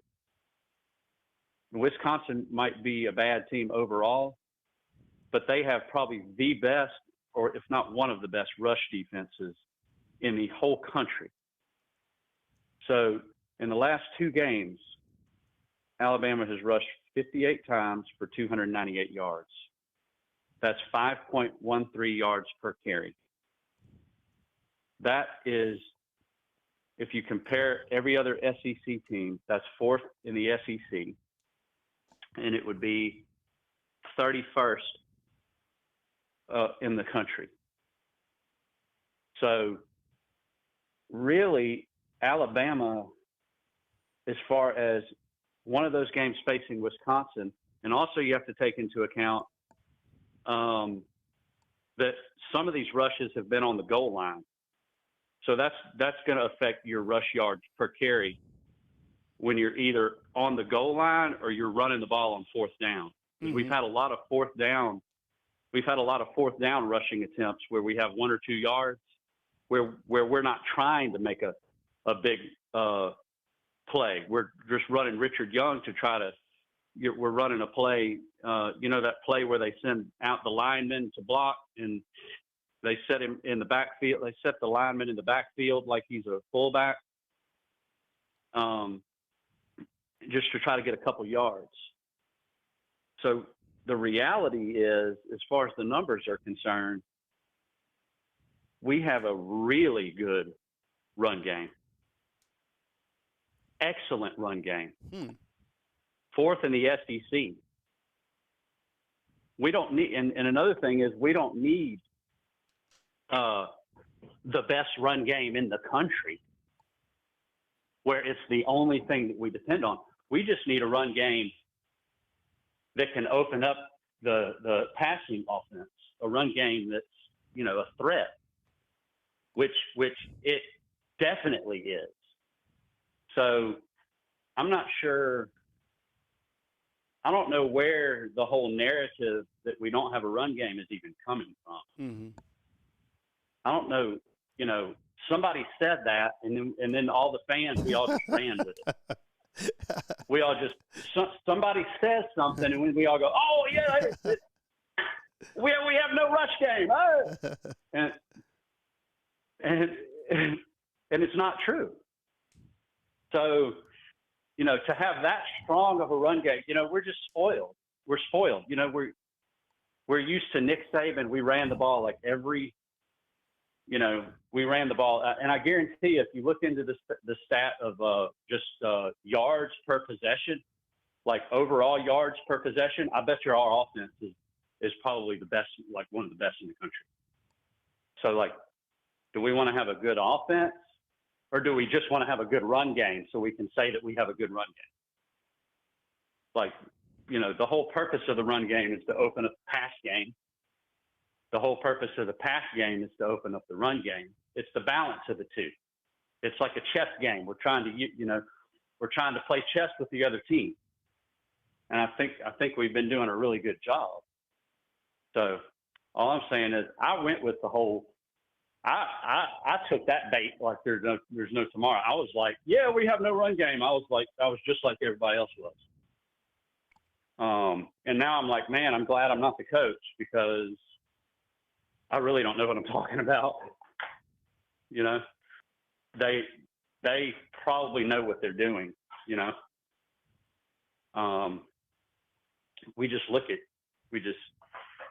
We look at see what something looks like. It does appear to where that we run into the wall a lot. Like we just hand it off to Richard Young and he runs into a brick wall. I do kind of see like it does kind of look like that, you know, Mm-hmm. at times. And I'm like, why do we do that traditional handoff where you hand the ball and he just runs into the brick wall? It almost looks like you're doing it on purpose, you know, like where's the jet sweep, the misdirection? Every time we do a jet sweep and we give it goes well. Yeah, it goes for Every a touchdown. time, you know, yeah. I do like that. I do like how they utilized Journey Bernard and I think it was even Lazier Brooks and maybe even Jalen M'Baku one time. But Matt, I appreciate the call, man. Thanks for calling in. Matches Matt.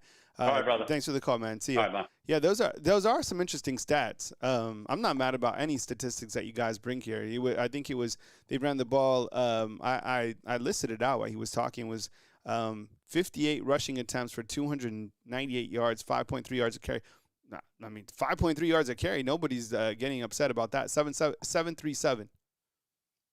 Hey, what's going on? You're online with Kyle Henderson. Who am I online with and where are you calling in from? Hello, Kyle. This is Mike in Austin. What's up, Mike? I appreciate you calling in, man. Welcome on into the show. Thank you, man. First of all, Miami Hurricanes ain't done crap. Why'd they do last year? They lost a Pop-Tart Bowl to Iowa State. Then why'd they do this year? Beat Notre Dame? Well, Texas A&M beat them too. And then why other than that, what did they beat South Florida? Well, big whoop. Miami Hurricanes, they never even got close to a playoff game in the past existence of their entire football game, entire football echelon. Miami Hurricanes never even got close to the playoffs. So prove it on the field. I don't know about that, dude. Anyway, man, hey, real quick, Kyle, with the Georgia game, big game, right? Here's my take on it, man. Bama, this game's going to come down to Bama's ability to make big plays. It's going to be very just like I say that just because like every year. That's what it is. It comes down to big plays. Remember last year, all the years before that, it was these big plays. So it gives me hope because Bama has the ability to make big plays. With Ryan Williams, we saw him last couple of weeks, and we saw, big plays. But I think getting Jam Miller back will help our running game, and I think that it helped big time. We do need more run production. But given the fact that we have the excellent ability to make big plays, like big yardage plays, Ryan Williams after the catch plays, gives me hope that we can win this ball game. But it's going to be a very difficult game for us to play and a very difficult game for us to win. But like I say, we seem to have their number, and I feel good about. Although we're underdogs, I feel good about us possibly being able to win the game. Yeah, you're obviously anticipating this game to be close, I would imagine, like a 7-point game, something like that. I mean, the line is Georgia by 4, right? I do think it's going to be close, but I think the winner is going to score 35 points, whoever it might be. I think the winner is going to have. I do think so. Let me ask you this before you go. I have a poll right now. Top team in the SEC, and then tell me your top team in the SEC, and then tell me your quick. Give me a quick 2-minute rundown on what's going on in Austin with Texas. Well, Georgia's got to be the top team in the SEC. They're Georgia or LSU. I mean, they're undefeated. They're playing like. But I would say Georgia's right now. LSU is a close number 2. The verdict is still out on Alabama. As far as Vandy goes, they're still Vandy until they do something more than what they're doing. So right now it's got to be Georgia, LSU, and Bama's up there somewhere. And Texas up there. Texas undefeated too. I guess they'd have to be up there by default. Although Arch Manning is severely struggling, he straight up can't make the throws. He had 11 incompletions in a row. They're still in preseason mode, and I don't think it's doing him any favors, because what needs to happen to Texas is they need to have a big game like the Georgia game they just played. They need to have a big game in order to shock him into action and make him find some kind of identity. Because right now, just they're trying to find it off defensively. They're real good. Offensively, they're still trying to find an identity. Now, as opposed to Bama, I think we found our identity because we found it by being thrown into the fire. We had some tough games. We lost one of them. So we kind of know our identity now. We know what Ty brings to the table. We know what kind of solid quarterback he is. We know we have big playability. And our defense, I mean, they might be a little underrated because – heck, we shut out, Louisiana Monroe. We really almost shut out Wisconsin, other than I think they had one offensive touchdown. So our defense might be severely underrated. So, and that's what we're also going to need. In order to beat Georgia, we're going to have good defense, limit their big plays. It's going to be a big play game. But right now, the top of the SEC, Kyle, has to be Georgia because, until they're knocked off, it's got to be them. They're still SEC champs.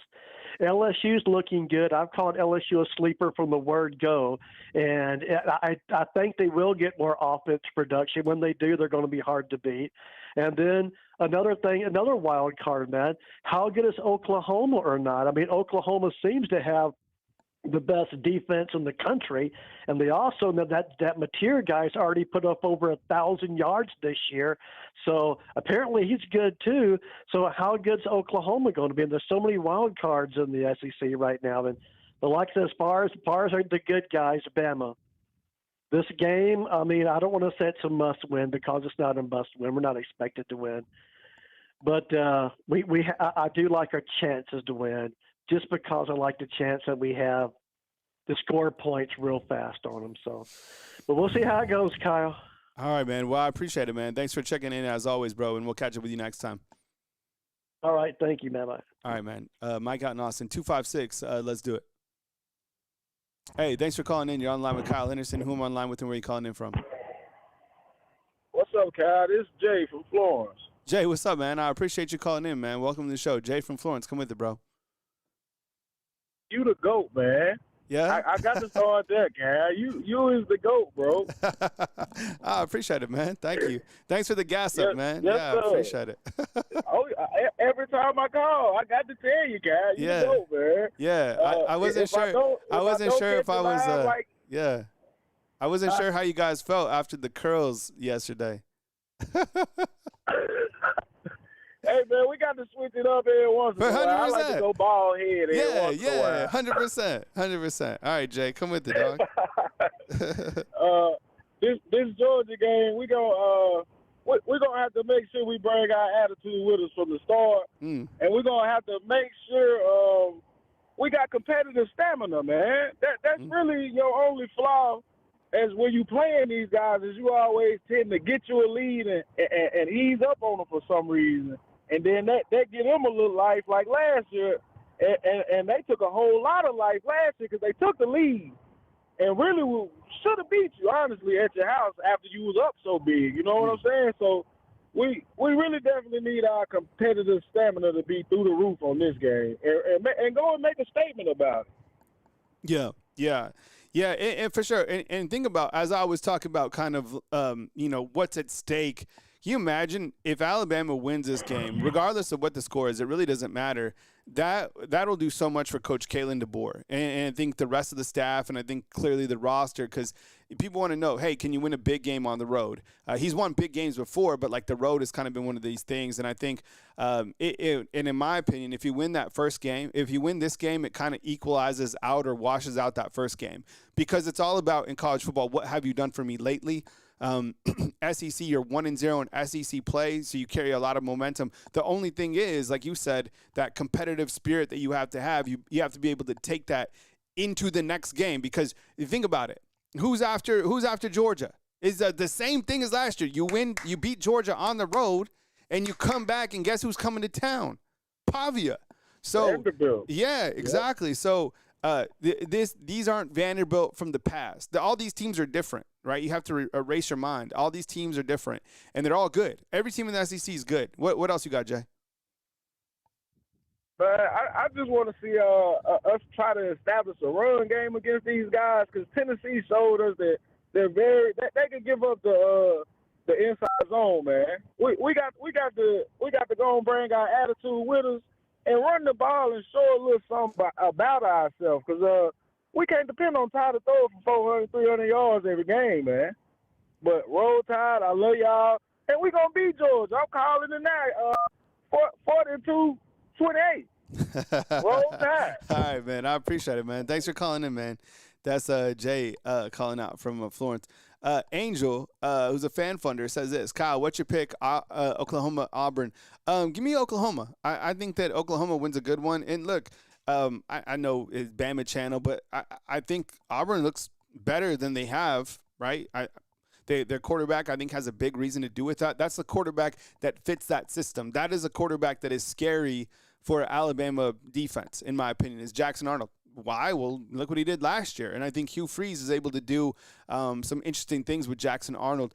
Going against John Mateer, I think that Oklahoma will win. This will be look, Oklahoma wins this. Oklahoma would, in my opinion, would have two quality wins. They'd have a win over Michigan and a win over Auburn. Now, those games are both in Norman. Can you do it on the road? But, I think that Oklahoma wins. I don't know the line of the game. What is it, Jarvis? Is it like Oklahoma maybe like 7 or something like that? That's what I would imagine. All right, let's go to the next call, 205. Hey, thanks for calling in. You're online with Kyle Henderson. Who am I online with and where are you calling in from? What's up, Kyle? It's Antoine. I'm from Birmingham. Antoine, what's up, bro? I appreciate you calling in. Welcome to the show. I was calling you to let you know, Bama hater, John Kessler, I worked with him, right? And that's all he talk about, who we played. Kyle, it's 3 games into the season. And he talking like they just good when 8 of their games on their schedule is against unranked opponents. Yeah. When we got the rest of our schedule against the SEC, the number 1 conference in college football, right? Mm-hmm. Mm-hmm. But I wanted to call and give me your take on what's his name, the running back, Riley. Kevin Riley, yeah. From Tuscaloosa, 28. Mm-hmm. What's your take on him, man? He's a really good running back, man. I think he'd be RB2 when John Miller get back, man. That's gonna be a great 1-2 punch, man. We get those 2 guys back, man. We already got 4 or 5 receivers on the outside that can't be guarded. We get John Miller back, man. I think that's really gonna put us over the edge, man. Kevin Riley, thumbs up for him inside the comment box. I think when you look to kind of storylines of these first 3 games, right? Jeremy Bernard and the play of him and just how he carries himself on the field, Ty Simpson and how he's played in these last 2 games and the efficiency that he has. You could maybe go on Bray Hubbard, on the defensive side, how he responded from week 1 and how he's played in the last 2 games. And then I think you throw in Kevin Riley and the surprise in the running back room. Now, as Matt pointed out, there are some stats that are like, hey, maybe this team can run the football. But I think what's honest is the play of Kevin Riley has been surprising to everybody. And the things that we like about Kevin Riley are he's very fast, he's shifty, and he plays hard. He plays at a very high level. And I think you're right. I think when Jan Miller comes back and, depending on, if he's 100%, 1,000% or whatever, that's probably your 1-2 combo. So, and that's just it. You got to put the best players on the field. Another thing that I like about Riley is, and this is something that Cole Kublik pointed out against Wisconsin, is they're passing the ball to Kevin Riley, not just on checkdowns. It's not like, oh, Ty can't, see downfield, so he just a little checkdown. No. Like they're using him on wheel routes because he's able to catch the football so well, and I think he has a really good top end speed.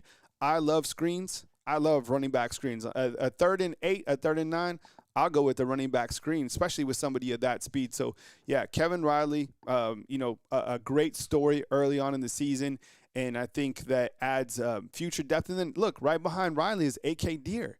You might, honestly, the running backs might be like this. Jan Miller, when he gets back, right 1, Kevin Riley 2, A.K. Deere 3. Like, those might be the backs. And guess who's coming in next year?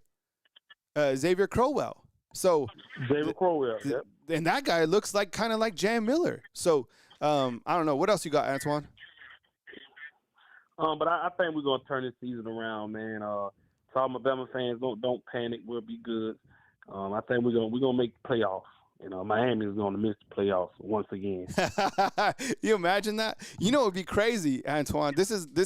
I thought about this. What happens if somehow the way it works out, all wins and losses, and Alabama gets really hot, and somehow it becomes down like the last team from like SEC and ACC, and it's between like Alabama and Florida State, but Alabama's kind of got hot and they have more wins, and they get in over Florida State. Can you imagine? They'll burn down Tallahassee. But dude, like, crazy things like that happen, right? Imagine if Florida State loses to like an unranked team down the road, or 2 unranked teams or something like that, and Bama gets hot and they beat Georgia, and you know what I'm saying? It's wild. So anyways, man, I appreciate it. Thanks for calling in, Anquan, and hit me up again next time. All right. All right, that's Antoine. Are we going back for a double dip today? Marcus? Yeah, man, I had to double dip, bro. Marcus is double dip. What type of emoji would you put in the comment box for a double dip? Put in some sort of emoji for a double dip. Who can be the most creative? Marcus from St. Pete, back with the double dip, man. What's up? Hey, I gotta apologize, I'm defeated, but I can't let somebody named Bama Hater call into the show and talk some trash without actually showing the other side of the story, what Miami's all about.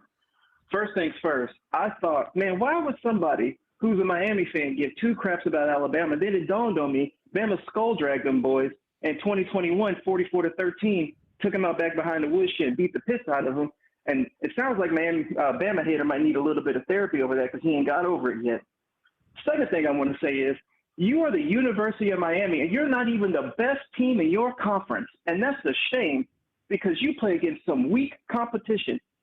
Here lately, your biggest competition has been Clemson and Florida State, and you still can't get over the hump and win your dang conference. And then you want to talk about Bama's schedule and talk about Bama ain't played nobody. Bama has one of the toughest schedules in the country. So let me ask you this, Bama Hater. Would you want to play Oklahoma, Texas, Auburn, Ole Miss, Georgia, Kentucky, LSU, any team in the SEC, or would you rather play these soft Charmin teams in Boston College, Cal, Duke, Louisville, NC State, North Carolina, or Pitt? Y'all play in a soft conference, bro. You don't get to call up. This is what we call big boy football.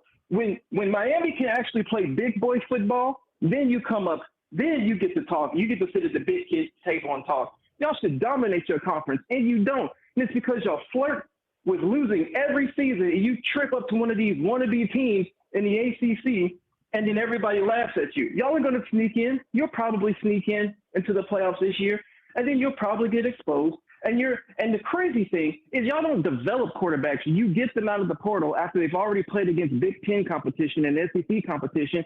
So, of course, they go slice up the ACC. The moment Carson Beck went to Miami, I was like, oh, Carson Beck's about to be the best thing since sliced bread in the ACC. There's no defense that the ACC is going to throw at Carson Beck that he ain't seen in the SEC before. Show that you can develop quarterbacks and then actually dominate your conference and then actually win your conference and then go actually win a national championship before you call into a show trying to talk trash about the University of Alabama that beat the brakes off you boys in 2021. I use my time, Kyle. Roll Tide, everybody. All right. Love you, bro. Thanks for calling in, dog. Yes, sir. Yo, Byron, dog, I didn't cut Matt off. He hung up. Why would I cut somebody off that's defending the team? You know what? As we look at this schedule, look at this. All right? Look at this. It feels so quiet. What happened? Look at this. All right, so they played Notre Dame, all right? And then Bethune-Cookman, they beat South Florida. That's a good win, right? We're looking at Miami's schedule right here. Then Florida, that's coming up this week, right? Billy Napier coaching for his life over here. Then they're open, and then they play Florida State, right? This is like the best schedule that these guys have ever had. Then they're open again. You got Louisville, Stanford, SMU. This is where it gets light. So if they can survive Florida and Florida State, I would imagine that they win the rest of these games, right? We're looking at Miami right here. I don't know. So we'll go back to the phone line. It'll be interesting to see. I don't know. All right, 865, we got another double dip? Angel, is that you? What's up, man? What's up, Angel? Yeah, Angel I'm coming double back with. dipping as well. Wait, you guys did the double dip? I'm double dipping. Yeah, double dipping, man. Come with it, bro. Yeah. Look, my little rant. Yeah, granted, I had to do that because this team has to be woken up because the last few seasons they have so much talent and then they just piss the bed every time we play unranked opponents, which is true. Last year we lost to Vandy and Oklahoma and Michigan. I have every right to be that way because right now the center's not there. Coach DeBoer needs to step up and say, "Look, I'm your head coach. I'm not your buddy. We got to go play football. My job's on the line, and y'all need to be making better plays because y'all are so talented that you can't piss away the season again. Because last year was not it. Last year was an embarrassment to the fan base, the players, especially the players, because they had all that talent, and we didn't win the games that we're supposed to win as well. But this year's different, though. I believe in this team. I still do after last year. This year, they got to bring the pain down because everything's on the line next week against Georgia. And granted, let Georgia have their fun. Let them be favored because that will come back to bite them in the rear end. And to Bama hater, Miami's 3-15 against Alabama all time. Bama owns Miami. Damn, 3-15. That's wild. Yeah, and Gene Stallings was the one that stole y'all's thunder when he was at Alabama in 1992. That was the year that Bama won the national title against Miami. And Bama needs to be quiet because his team don't really play anybody. They have to go grab and poach other teams' players because they ain't it. Miami's not back. The U is not back. No one fears the convicts anymore. And right now, if they were to play Bama right now, I think Bama will win, honestly. Because right now this team is playing pissed off. They should be because, like I said, they got to have that fire. Like Brett Hubbard said, the gasoline. It just fuels us even more because we have to have that because the SEC is no joke. The ACC, too easy. We don't want things easy because I'd rather earn the stuff, be earning, not be giving out like on a silver platter. I'd rather earn my share. Same thing with the team. They'd rather earn it on the field and be respected and be feared again because that Crimson jersey, when you put that on, that should mean something. It means any other program right now in college football or any sport for that matter. Bama is the face of college football, and other teams can't stand that because Bama's been winning so much, which is true. And they do it. They do the same thing as everyone else. They recruit. They play the games. That's why we have the games for a reason. We play them, and then we go from there because it's not easy building an empire or a dynasty. It's hard. Look what Coach Saban did. It took him 2 seasons, granted, to build that dynasty up. But I still think they can still do it again. It's just a different era now, and it's going to be hard. But I believe the team will get there. I appreciate and it, Bama man. beats Georgia next week. Roll Tide, man. All right, man. Take it easy. Angel with the double dip. Marcus with the double dip. I appreciate it. When Marcus called, I thought that because he was like, first things first. You know what I'm saying? First things first. All right. Well, fam, I appreciate you guys. Thank you so much for joining me on the Call-In Show. I appreciate you guys joining me as news happens and always kicking it with me right here on Bama Football on YouTube. Thank you for joining the show. And news as it happens live every day at 10 a.m. Right? There's some pretty good games on this weekend. So, look, we'll come back with our show tomorrow. We'll have some more call-in shows, and we'll continue to kick it right here on Bama Football on YouTube. Did you guys have a good show today? I hope you guys did. That was fun. Yeah, the thing about it is Miami's playing pretty good. But wouldn't it be hilarious if they don't make the playoffs? It would just be like last year. It would be the same thing as last year if they don't make it in the playoffs. You know what I'm saying? Be so funny. All right. Okay, fam. Well, I love you. I appreciate you guys. Thanks for all the feedback inside the comment box. We'll be back as news happens. I'll probably have a cut for you at some point today, 4 o'clock or something like that. And then, of course, as news happens. So thank you so much. Have a beautiful day. I appreciate you guys. Thanks for kicking with me right here on Bama Football on YouTube. Coming to you from beautiful Tuscaloosa, Alabama.